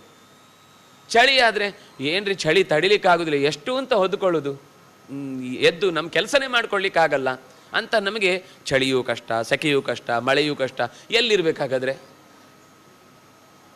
ಅಂದರೆ ತೃಪ್ತಿ ಇಲ್ಲದೆ ಹೋದರೆ ಎಂಥ ಜಾಗದಲ್ಲಿ ಕೊಂಡು ಹೋಗಿಟ್ರು ಅಲ್ಲೂ ಎ ಸಿಯಲ್ಲೇ ಆಯಿತು ಅಂತ ಒಂದು 4 ದಿವಸ ಕೊಂಡು ಹೋಗಿ ಕೂಡಿಸಿ ಅಂತ ಇಟ್ಕೊಳ್ಳಿ, ಅಲ್ಲೂ ಮತ್ತೊಂದು ಏನೋ ಸಮಸ್ಯೆ ಕಾಡ್ಲಿಕ್ಕೆ ಶುರುವಾಗುತ್ತೆ ಅವನಿಗೆ. ಎ ಸಿ ಇದೆ ರೀ, ಆದರೆ ಕೂತ್ಕೊಳ್ಳಿಕ್ಕೆ ಸರಿಯಾದ ಬೆಂಚ್ ಇಲ್ಲ, ಡೆಸ್ಕ್ ಇಲ್ಲ, ಇಲ್ಲಿ ಕೇಳಲಿಕ್ಕೆ ಹೇಳಲಿಕ್ಕೆ ಯಾರು ಏನೂ ಇಲ್ಲ ಅಂತ ಮತ್ತೆ ಅಲ್ಲೂ ದೋಷವೇ ಕಾಣ್ತಾ ಇರುತ್ತೆ. ಹಾಗಾಗಿ ಅತೃಪ್ತನಾದವನನ್ನು ಸ್ವರ್ಗದಲ್ಲಿ ತೊಗೊಂಡು ಹೋಗಿಟ್ರು ಅಲ್ಲೂ ಅವನಿಗೆ ಅತೃಪ್ತಿಯೇ ಕಾಡುತ್ತೆ. ತೃಪ್ತನಾದವನನ್ನು ಕೊಂಡು ಹೋಗಿ ಎಂಥ ಕಠಿಣವಾದ ಪ್ರದೇಶದಲ್ಲಿಟ್ಟರು ಕೂಡ ಅಲ್ಲೂ ಅವನು ಆನಂದವಾಗಿ ಸುಖವಾಗಿರ್ತಾನೆ. ನಾವು ಎಲ್ಲಿ ಕಷ್ಟ ಸುಖದ ಎಂಥ ಪ್ರದೇಶದಲ್ಲೂ ಕೂಡ ನಾವು ಒಂದೇ ರೀತಿಯಾಗಿ ಬದುಕೋದಕ್ಕೆ ಸಾಧ್ಯ ಆಗುತ್ತೆ ಅಂದರೆ ಅದು ದೇವರನ್ನು ಪಡೀಲಿಕ್ಕೆ ನಾವು ಮಾಡ್ತಾ ಇರುವ ದೊಡ್ಡ ತಪಸ್ಸು ಅಂತ ಅರ್ಥ. ಆ ತಪಸ್ಸಿನ ದಾರಿಯನ್ನು ಬೇರೆ ಬೇರೆ ಥರದಲ್ಲಿ ಹೇಳ್ತಾ, ಇತ್ತಂ ತಜ್ಜನ್ಮ ಜಾನಾಮಿ ಯಥಾವತ್ತು ಸಹೇತುಕಂ ಪ್ರಾಪ್ತಸ್ಸಾರಸ ದೇಹೋಪಿ ಜ್ಞಾನೇನ ಅಪರಿಮೋಹಿತಃ. ನನಗೆ ಈ ಪಕ್ಷಿಯ ಶರೀರ ಬಂದಾಗಲೂ ಹಿಂದೆ ಈ ವಿಷಯದಲ್ಲಿ ನಾನು ತುಂಬ ಜಾಗ್ರತೆಯಿಂದ ಯೋಚನೆ ಮಾಡ್ತಾ ಇದ್ದೆ. ಅದರಿಂದಾಗಿ ನನಗೆ ಹಳೆಯದು ಯಾವುದು ಮರೆತು ಹೋಗಿಲ್ಲ. ನಿನ್ನ ಬಗ್ಗೆಯೂ ನೆನಪಿದೆ, ನನ್ನ ಬಗ್ಗೆಯೂ ನೆನಪಿದೆ. ಆಗ ವಾನರ ವಾಪಸ್ ಪ್ರಶ್ನೆ ಕೇಳುತ್ತೆ, ಸ್ವಲ್ಪ ಚುರುಕಲ್ವ ಅದು? ಅದು ಸರಿ, ನನ್ನ ಬಗ್ಗೆ ನೀನು ಇಷ್ಟು ಹೇಳಿದಿ, ನಿನಗೆ ಯಾಕೆ ಪಕ್ಷಿ ಜನ್ಮ ಬಂತು? ನನಗೆ ವಾನರ ಜನ್ಮ ಬಂತು, ಅದಕ್ಕೊಂದು ಕೊನೆ ಕಾರಣ ಹೇಳಿದೆ. ನಾನು ಒಬ್ಬರ ತೋಟಕ್ಕೆ ಹೋಗಿ ಹಣ್ಣನ್ನು ಬಹಳ ಇಷ್ಟ ಅಂತ ಹೇಳಿ ಕೇಳದೆ ತಗೊಂಡು ಬಂದೆ. ಆದರೆ ನಿನಗೆ ಈ ಪಕ್ಷಿ ಜನ್ಮ ಯಾಕೆ ಬಂತು? ನೀನು ನಂತರನೇ ಏನಾಯಿತು ಅಂತ ಕೇಳುತ್ತೆ. ಸಾರಸ ಹೇಳುತ್ತೆ, ಕಥಯಿಷ್ಯಾಮಿ ಸರ್ವಾಸ್ತಾಹ, ನನ್ನ ಬಗ್ಗೆನೂ ನಾನು ಹೇಳೇ ಹೇಳ್ತೇನೆ. ಯಾಕೆಂದರೆ ನಿನ್ನ ಬಗ್ಗೆ ಹೇಳಿದವನು ನಾನು ನನ್ನ ಬಗ್ಗೆ ಹೇಳದೇ ಇರ್ತೇನಾ? ಕಥಯಿಷ್ಯಾಮಿ ತತ್ಕರ್ಮ ಏನಾಹಂ ಪಕ್ಷಿತಾಂಗತಃ ದುಃಖಯೋನಿಂ ಗತೋ ಏನ ತತ್ಸರ್ವಂ ಶ್ರೋತುಮರ್ಹಸಿ. ನಾನೇನು ತಪ್ಪು ಮಾಡಿದೆ ಅಂದರೆ ನಮ್ಮ ಸುತ್ತ ನಡೆಯುವ ತಪ್ಪನ್ನೇ ಹೇಳುತ್ತದು. ನಾನು ಧಾನ್ಯಂ ಖಾರಿಶತಂ ಸಾಗ್ರಂ ಉತ್ಸೃಷ್ಟಂ ಹಿ ತ್ವಯಾ ಪುರ ಬಹುಭ್ಯೋ ಬ್ರಾಹ್ಮಣೇಭ್ಯಶ್ಚ ನರ್ಮದಾಯಾಂ ರವಿಗ್ರಹೇ ಪೌರೋಹಿತ್ಯಮದಾಲ್ಲೋಭಾತ್ ವಂಚಯಿತ್ವಾ ದ್ವಿಜಾಂಸ್ತಥಾ ಕಿಂಚಿತ್ ದತ್ವಾ ತುತೇಭ್ಯಶ್ಚ ಗೃಹೀತಮಖಿಲಂ ಮಯಾ. ನೀನು ಒಂದು ಸರ್ತಿ ಜನರ ಆಕ್ರೋಶ ಜಾಸ್ತಿ ಆಯಿತು ಅಂತಂದಾಗ ಸ್ವಲ್ಪ ತಣಿಸ್ಬೇಕು ಅನ್ನುವ ಕಾರಣಕ್ಕೆ ಗೋಡೌನ್ನಲ್ಲಿ ಬಿದ್ದು ಹಾಳಾಗೋದ್ರ ಬದಲು ತಿಂಗಳಿಗೆ 30 kg ಅಕ್ಕಿ ಇಂಥ ಹಾಳಾದ ಅಕ್ಕಿಯನ್ನೇ ಕೊಟ್ಟರು. ಈ ಪಾಪ ಬಡಪಾಯಿಗಳು ನಮ್ಮ ಸರ್ಕಾರ ನಮಗೇನೋ ಕೊಡ್ತು ಅಂತ ಕನಿಷ್ಠ ಪಕ್ಷ ನಂಬಿಕೊಂಡು ನಾಳೆ ಮತ್ತೆ 4 ದಿವಸ ಬಾಯಿ ಮುಚ್ಕೊಂಡಿರ್ತಾರೆ. ಖಾರಿ ಶತಂ, ಹಾಗೆ ತುಂಬಿಕೊಂಡು ಗೋಡೌನಲ್ಲಿ ಕೊಳತು ಹೋಗ್ತಾ ಇದೆ ಅಂತ ಅನ್ನುವ ಥರದ ಧಾನ್ಯವನ್ನು ಎಲ್ಲರಿಗೂ ದಾನ ಮಾಡುವಂತಹ ಪ್ರಕ್ರಿಯೆಗೆ ರವಿಗ್ರಹೆ, ರವಿಯ ಗ್ರಹಣದ ಕಾಲದಲ್ಲಿ ಅಂಥದ್ದೊಂದು ದಾನದ ಪ್ರಕ್ರಿಯೆಗೋಸ್ಕರ, ಅದು ಉಳಿದು ಹಾಳಾಗುತ್ತೆ ಅಂತ ಅಷ್ಟೇ. ನೀನು ಕೊಡಬೇಕು ಅಂತೇನೋ ಒಂದು ದೊಡ್ಡ ಯೋಚನೆಯಿಂದ ಕೊಟ್ಟದ್ದಲ್ಲ.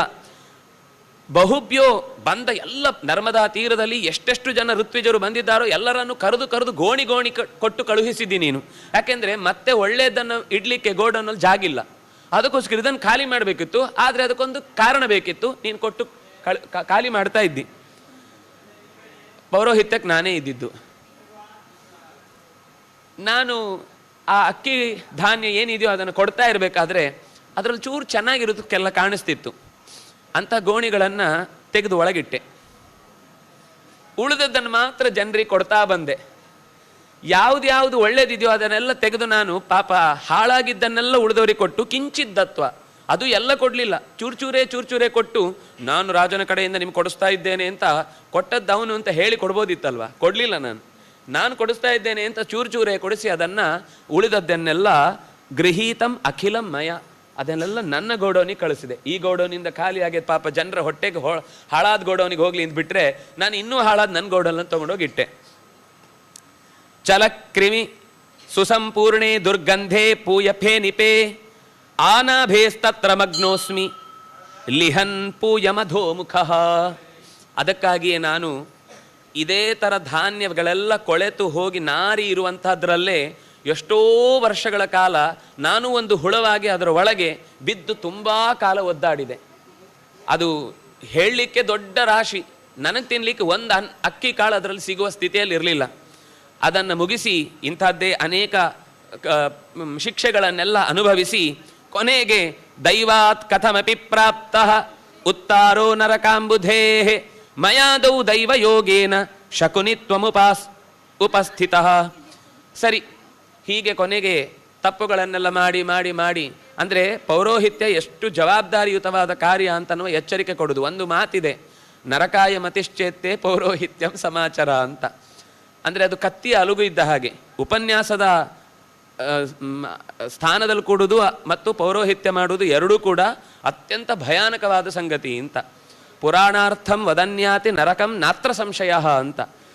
ಯಾಕೆಂದರೆ ಹೇಳುವುದು ಅಂತ ಅನ್ನೋದು 10 ಜನರ ಕಿವಿಗೆ ಹಾಕುವ ಅತ್ಯಂತ ಉತ್ತಮವಾದ ಆಹುತಿ. ಅದು ಅಲ್ಲೇ ತಪ್ಪು ಮಾಡಿದರೆ ಕೇಳಿಸಿಕೊಂಡವನು ಮಾಡುವ ತಪ್ಪು ಅನುಸಂಧಾನ, ತಪ್ಪು ಚಿಂತನೆ ಏನಿದೆ ಅದೆಲ್ಲದರ ಪಾಪವನ್ನು ಇಲ್ಲಿ ಕೂತ ವ್ಯಾಸಪೀಠದಲ್ಲಿ ಕೂತವನ ತಲೆ ಮೇಲೆ ಅದು ಹೊತ್ಕೊಂಡು ನಿಲ್ಲುತ್ತೆ.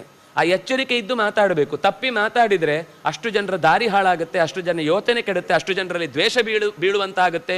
ಆದಷ್ಟು ಮಾತನ್ನು ಜಾಗ್ರತೆಯಿಂದ ಮಾತಾಡಬೇಕು. ಅದೇ ಥರ ಪೌರೋಹಿತ್ಯದ ಕೆಲಸ ಮಾಡುವಾಗಲೂ ಪಾಪ ಯಾರೋ ಮನೆ ಹೋಗ್ಲು ಅಂತಂದರೆ ತರಿಸ್ಬಿಡ್ತಾರೆ 10 ಗೋಣಿ ಅಕ್ಕಿ ಅಂತ. ಅಲ್ಲಿ 1 ಗೋಣಿನೂ ಖರ್ಚು ಮಾಡೋರು, ಉಳಿದದ್ದೆಲ್ಲ ಡೈರೆಕ್ಟ್ ತಮ್ಮ ವ್ಯಾನಿಗೆ. ಅಂದರೆ ಈ ಥರದ್ದು 100 ಥರದ ತಪ್ಪುಗಳು. ಯಾವುದೋ ದ್ರವ್ಯ, ಅದರಲ್ಲೂ ಮತ್ತೆ ಕೊನೆಗೆ ಎಲ್ಲಿ ಅಂದರೆ ಪೌರೋಹಿತ್ಯಕ್ಕಾಗುವ ತೆಂಗಿನಕಾಯಿ, ಪೌರೋಹಿತ್ಯಕ್ಕಾಗುವ ಬಟ್ಟೆ, ಅದು ಲಂಗೋಟಿಗೆ ಒಂದು ಸುತ್ತು ಹಾಕ್ಲಿಕ್ಕೂ ಬರಲ್ಲ ಅನ್ನುವ ಬಟ್ಟೆಯನ್ನು ತೊಗೊಂಡೋಗಿ, ಬಟ್ಟೆ ಅಥವಾ ಯಾವುದನ್ನೇ ನಾವು ಯಾರಿಗಾದರೂ ಕೊಡುವಾಗ ಅವರು ಉಡ್ಲಿಕ್ಕಾಗುವಂಥದ್ದು, ತೊಡ್ಲಿಕ್ಕಾಗುವಂಥದ್ದು, ಉಪಯೋಗಿಸ್ಲಿಕ್ಕಾಗುವಂಥದ್ದು ಕೊಡಬೇಕು ಅಂತಿರುವುದು. ನಾವೇನು ಅಂದರೆ ಅದರಲ್ಲಿ ಅವರು ಅಂಗಡಿಯವರೇ ಕೇಳ್ತಾರೆ, ನಿಮಗೆ ಹೋಮಕ್ಕ ತುಪ್ಪ? ಹಾಗಾದರೆ ಯಾವುದೋ ಹಂದಿ ತುಪ್ಪ ಇರುತ್ತೆ ಅದರಲ್ಲಿ. ಅದು ಕೊಂದ ಮೇಲೆ ಅದರ ಚರ್ಮವನ್ನು ಸುಟ್ಟು ತೆಗೆಯುವಾಗ, ಅಂದರೆ ಬೇಯಿಸಿ ತೆಗೆಯುವಾಗ ಅದರಲ್ಲೂ ಕೊಬ್ಬು ಬರುತ್ತೆ. ನಾವು ಮನೆಯಲ್ಲಿ ಒಂದು ಹಸುವನ್ನು ಸಾಕಿ 1 ಲೀಟ್ರ್ ತುಪ್ಪ ತೆಗಿಬೇಕು ಅಂದರೆ ಎಷ್ಟು ವ್ಯವಧಾನ ಬೇಕು, ಎಷ್ಟು ಖರ್ಚು ಇದೆ ಅಂತ ಅನ್ನೋದನ್ನು ನಾವು ಯೋಚನೆ ಮಾಡಿದರೆ ನಮಗೆ 90 ರೂಪಾಯಿಗೆ 1 ಡಬ್ಬಿ ತುಪ್ಪ ಸಿಗುತ್ತೆ ಅಂತ ನಾವು ಯೋಚನೆ ಮಾಡ್ಬೋದಾ? ಎಳ್ಳೆಣ್ಣೆ ಬೇಕು ಅಂತ ತಕ್ಷಣ ನಾವು 90 ರೂಪಾಯಿಗೆ ತರ್ತೇನೆ. ಕೆಜಿಗೆ 120, 130 ರೂಪಾಯಿ ಇದೆ, 150 ರೂಪಾಯಿ ಇದೆ ಸರಿಯಾಗಿ ತೊಗೊಂಡ್ರೆ. 3 ಕೆಜಿಯಿಂದ 1 ಲೀಟ್ರು ಎಳ್ಳೆಣ್ಣೆ ಬರುತ್ತೆ. ನಮಗೆ ಅವನು 120 ರೂಪಾಯಿಗೋ 150 ರೂಪಾಯಿಗೋ ಎಳ್ಳೆಣ್ಣೆ ಕೊಡ್ತಾ ಇದ್ದೇನೆ ಅಂದರೆ ಎಲ್ಲಿಂದ ಅದು? ಹಾಗಾದರೆ ಅಲ್ಲಿ ಎಳ್ಳೆ ಇಲ್ಲ ಅಲ್ವಾ? ನಾವು ಇದನ್ನು ಯೋಚನೆ ಮಾಡಬೇಕು. ಬೋರ್ಡಲ್ಲಿ ಇರುತ್ತೆ ಅಷ್ಟೇ ಎಳ್ಳೆಣ್ಣೆ, ನಮಗೆ ಅಷ್ಟೇ ಸಾಕು. ಬೋರ್ಡಲ್ಲಿ ಚಂದ ಮಾಡಿ ಬರೆದ್ರೆ ಅದು ಎಳ್ಳೆಣ್ಣೆ ಆಗುತ್ತೆ. ಇಂಥ ಎಲ್ಲ ರೀತಿಯಾದ ಕಲಬೆರಕೆಗಳ ಬದುಕೇ, ನಾನು ಬರೀ ಪೌರೋಹಿತ್ಯದ ಹೇಳ್ತಿಲ್ಲ, ನಮ್ಮ ಎಲ್ಲ ವಸ್ತುಗಳಲ್ಲೂ ದೇವರ ಕೆಲಸಕ್ಕೆ ಅಂತ ನಾವು ಏನೇನು ಉಪಯೋಗಿಸ್ತೇವೋ ಆ ಎಲ್ಲ ವಸ್ತುಗಳಲ್ಲೂ ಎಷ್ಟು ಕೊಳೆ ಇಟ್ಟಿರುತ್ತೋ ಅದೇ ನಮಗೆ ವಾಪಸ್ ಬರಬೇಕಲ್ವಾ? ನಾವು ಹಚ್ಚುವ ದೀಪದಲ್ಲೇ ಎಳ್ಳೆಣ್ಣೆ ಇಲ್ಲ ಅಂತ ಆದರೆ ಅದು ಇನ್ಯಾವುದೋ ಒಂದು ಪ್ರಾಣಿಯ ಕೊಬ್ಬು ಅಥವಾ ಧಾನ್ಯದ ಕೊಬ್ಬು ಇನ್ನೇನೋ ಆಗಿ ಅದು ನಮ್ಮ ದೇಹಕ್ಕೆ ಹೋದರೆ ಆಹಾರ ಕಲುಷಿತ ಆಯಿತು, ನಮ್ಮ ಪೂಜೆ ಕಲುಷಿತ ಆಯಿತು, ನಮ್ಮ ಯೋಚನೆ ಕಲುಷಿತ ಆಯಿತು. ಅಂದಮೇಲೆ ನಮಗೆ ಆ ಕೆಲಸ ಮಾಡಿದ ಮೇಲೆ ಏನ್ರಿ ಎಷ್ಟು ಸರ್ತಿ ಹೋಮ ಮಾಡಿಸಿದ್ರು ಪ್ರೇತನೇ ಬಿಡಲಿಲ್ಲ, ಇವನೇ ಪ್ರೇತ ಥರ ಇದ್ದಾದ್ಮೇಲೆ ಪ್ರೇತ ಎಲ್ಲಿಂದ ಬಿಟ್ಟು ಹೋಗುತ್ತೆ ಅನ್ನುವುದು ನಮಗೆ ಎಚ್ಚರ ಆಗಬೇಕು. ಅದಕ್ಕೆ ಇಷ್ಟು ಹಿನ್ನೆಲೆಯನ್ನು ಹೇಳಿ ನಾನು ಮಾಡಿದ ತಪ್ಪೇ ಇವತ್ತು ನನಗೆ ಇಷ್ಟೆಲ್ಲ ಕಷ್ಟ ಕೊಟ್ಟಿತ್ತು ಅಂತ ಹೇಳ್ಕೊಳ್ತಾನೆ. ಇದನ್ನೆಲ್ಲ ಓದಿದರೆ ನಮಗೆ ನಮ್ಮ ಹೆಜ್ಜೆ ಜಾಗೃತ ಆಗ್ತಾ ಹೋಗುತ್ತೆ. ಅದರಿಂದಾಗಿ ಆದಷ್ಟು ಕೆಲವೆಲ್ಲ ನಮ್ಮ ಕೈ ಮೀರಿ ಹೋಗುತ್ತೆ, ಗೊತ್ತಿಲ್ಲ ಏನೋ ಆಗುತ್ತೆ, ಅದಕ್ಕೆ ಕ್ಷಮೆ ಇದೆ.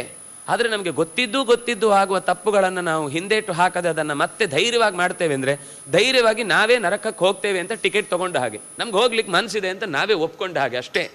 ಈ ಕ್ಷಣಕ್ಕೆ ಸುಖ ಅನಿಸ್ಬೋದು, ಈ ಕ್ಷಣಕ್ಕೆ ಅವರಿಗೇನು ಗೊತ್ತಾಗಲಿಲ್ಲ ಅಂತ ನಾವು 10 ಮೂಟೆಯನ್ನು ಹೊತ್ತುಕೊಂಡು ಮನೆಗೆ ಹೋದೆ ಅಂತ ಸುಖ ಆಗ್ಬೋದು. ಆದರೆ ಅಷ್ಟೇ ಅಕ್ಕಿಯ ಒಳಗೆ ಹುಳ ಆಗಿ ಅಷ್ಟು ಕಾಲ ಬದುಕಬೇಕು ಅಂತನ್ನುವ ಎಚ್ಚರ ಬಂದಾಗ ಆ ಅಬದ್ಧವಾದ ದಾರಿಯನ್ನು ತುಳಿಯೋದಕ್ಕೆ ಮನಸ್ಸು ಬರುವುದಿಲ್ಲ.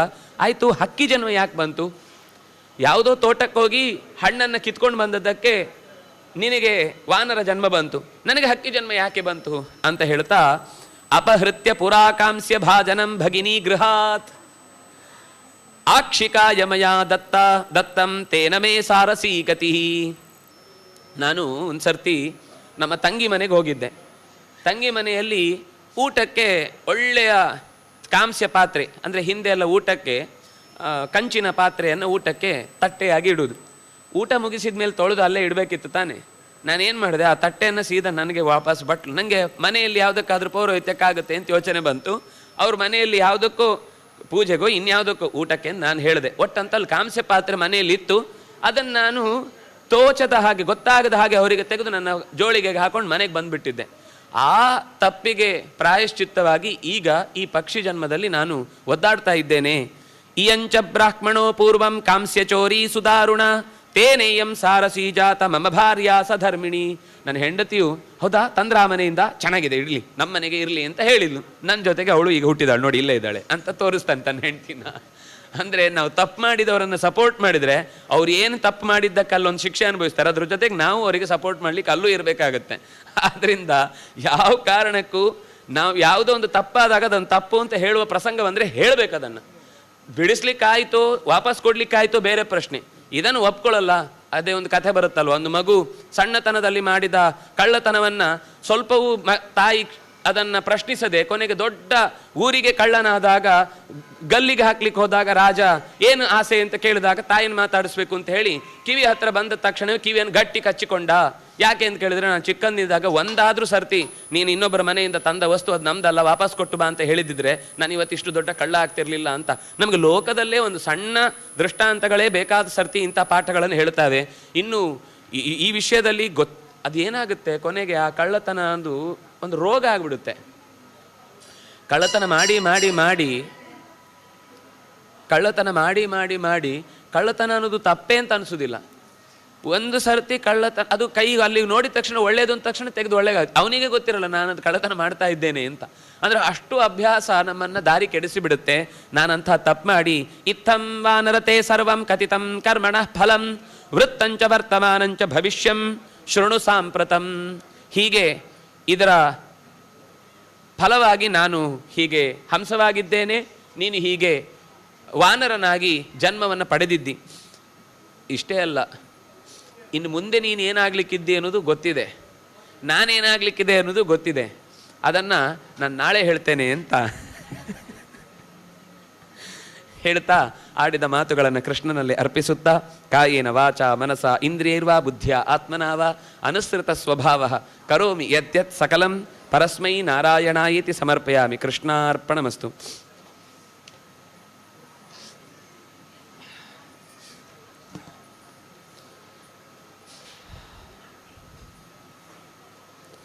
ವಿಠಲ ಪಾಂಡುರಂಗ ವಿಠಲ ಪಾಂಡುರಂಗ ವಿಠಲ ಪಾಂಡುರಂಗ ವಿಠಲ ಪಾಂಡುರಂಗ ಜಯ ಜಯ ವಿಠಲ ಪಾಂಡುರಂಗ ಹರಿ ಹರಿ ವಿಠಲ ಪಾಂಡುರಂಗ ವಿಠಲ ಪಾಂಡುರಂಗ ವಿಠಲ ಪಾಂಡುರಂಗ ವಿಠಲ ಪಾಂಡುರಂಗ ಪಾಂಡುರಂಗ ದೇವಕಿ ನಂದನ ನಂದ ಕುಮಾರ ವೃಂದವನಾಂಜನ ಗೋಕುಲ ಚಂದ್ರ ಕಂದ ಫಲಾಶನ ಸುಂದರ ರೂಪ ಕಂದ ಫಲಾಶನ ಸುಂದರ ರೂಪ ನಂದಿತ ಗೋಕುಲ ವಂದಿತ ಪಾದ ನಂದಿತ ಗೋಕುಲ ವಂದಿತ ಪಾದ ಇಂದ್ರಸುತಾವಕ ನಂದಕ ಹಸ್ತ ಚಂದನ ಚರ್ಚಿತ ಸುಂದರಿನಾಥ ಇಂದಿವರೋದರ ದಳನಯನ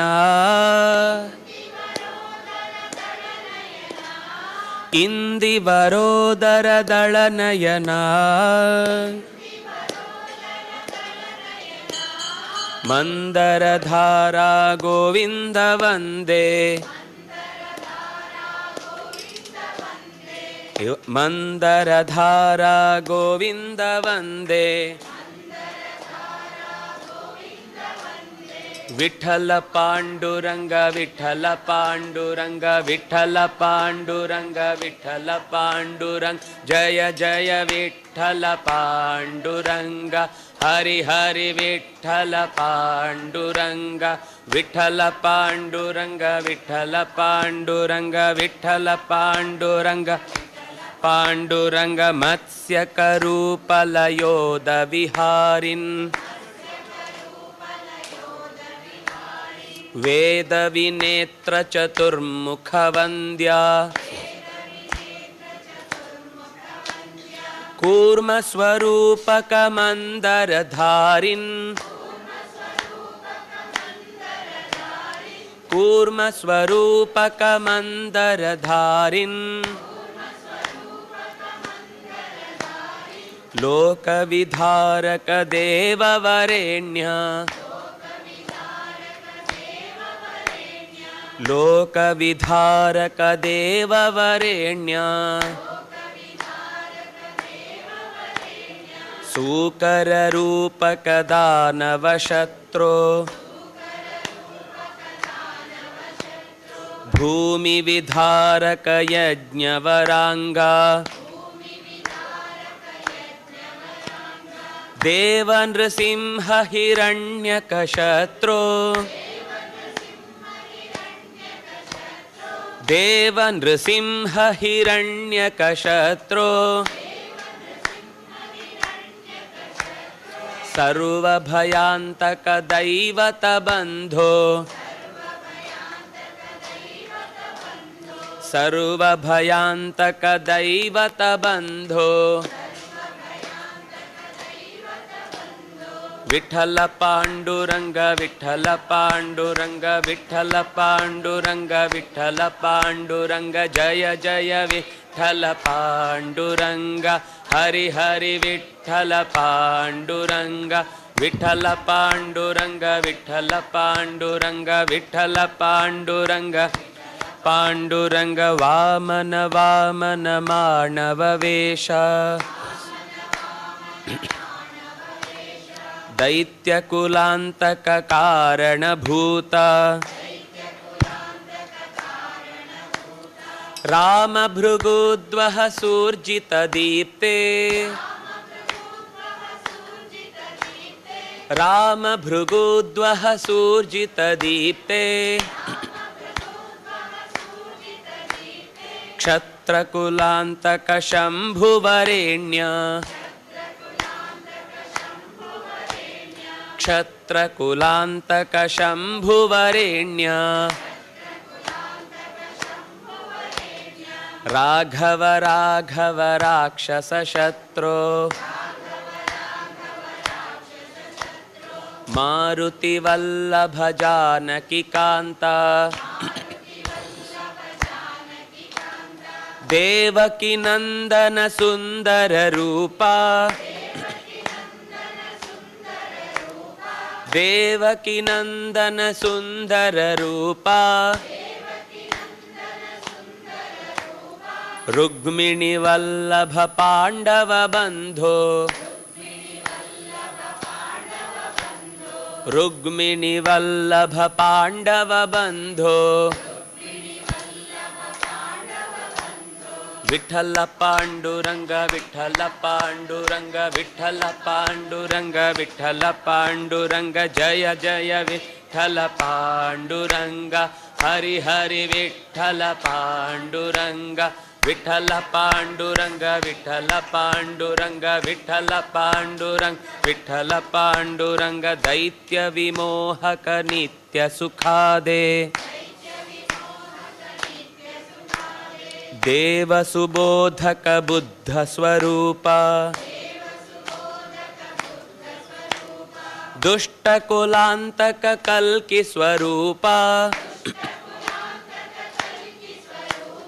ದುಷ್ಟ ಕುಲಾಂತಕ ಕಲ್ಕಿ ಸ್ವರೂಪ ಧರ್ಮ ವಿವರ್ಧನ ಮೂಲ ಯುಗಾದೆ ಧರ್ಮ ವಿವರ್ಧನ ಮೂಲ ಯುಗಾದೆ आनन्दतीर्थकृता हरिगाथा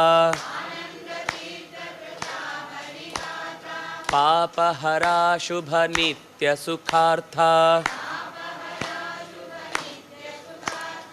आनन्दतीर्थकृता हरिगाथा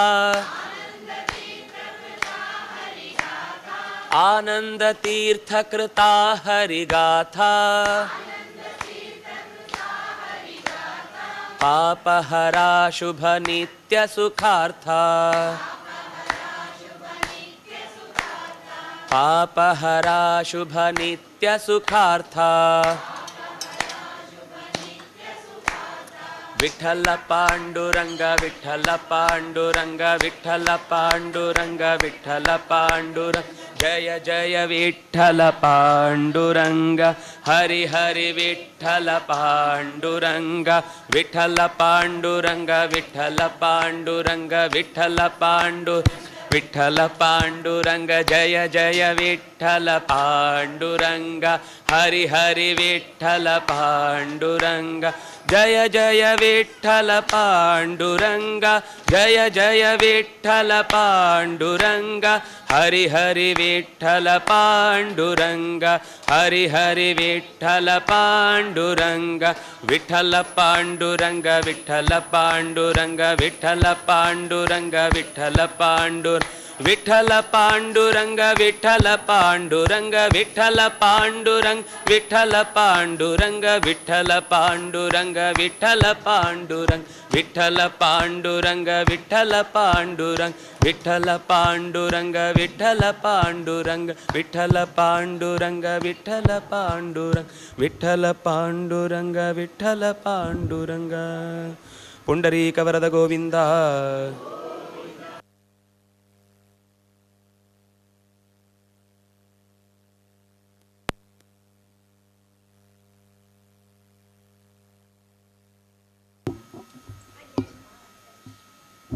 श्रीगुरुभ्यो नमः हरिः ओम्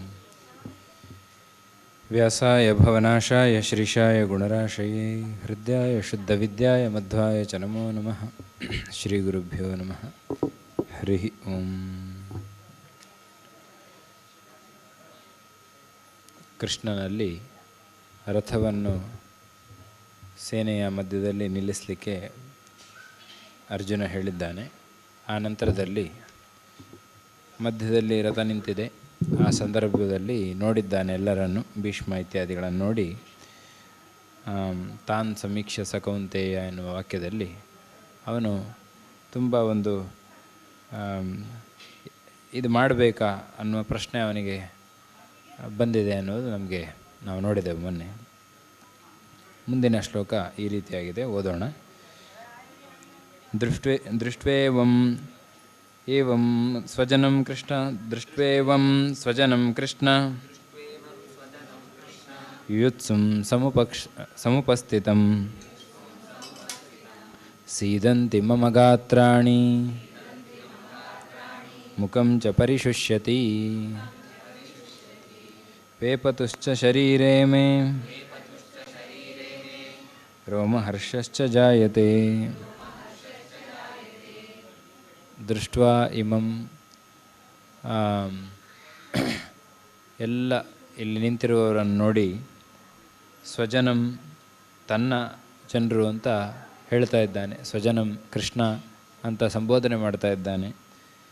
ಯೂತ್ಸುಂ ಯುದ್ಧ ಮಾಡಲಿಕ್ಕೆ ಇಚ್ಛೆಪಟ್ಟ ಈ ವ್ಯಕ್ತಿಗಳನ್ನೆಲ್ಲ ನೋಡ್ತಾ ಸಣ್ಣವರು ಅಂತ ತಿಳ್ಕೊಳ್ತಾ ಸೀದಂತಿ ಮಮ ಗಾತ್ರಾಣಿ ಶರೀರ ಅಂತ ಅರ್ಥ. ಗಾತ್ರ ಅಂದರೆ ಶರೀರ ಅಂತ.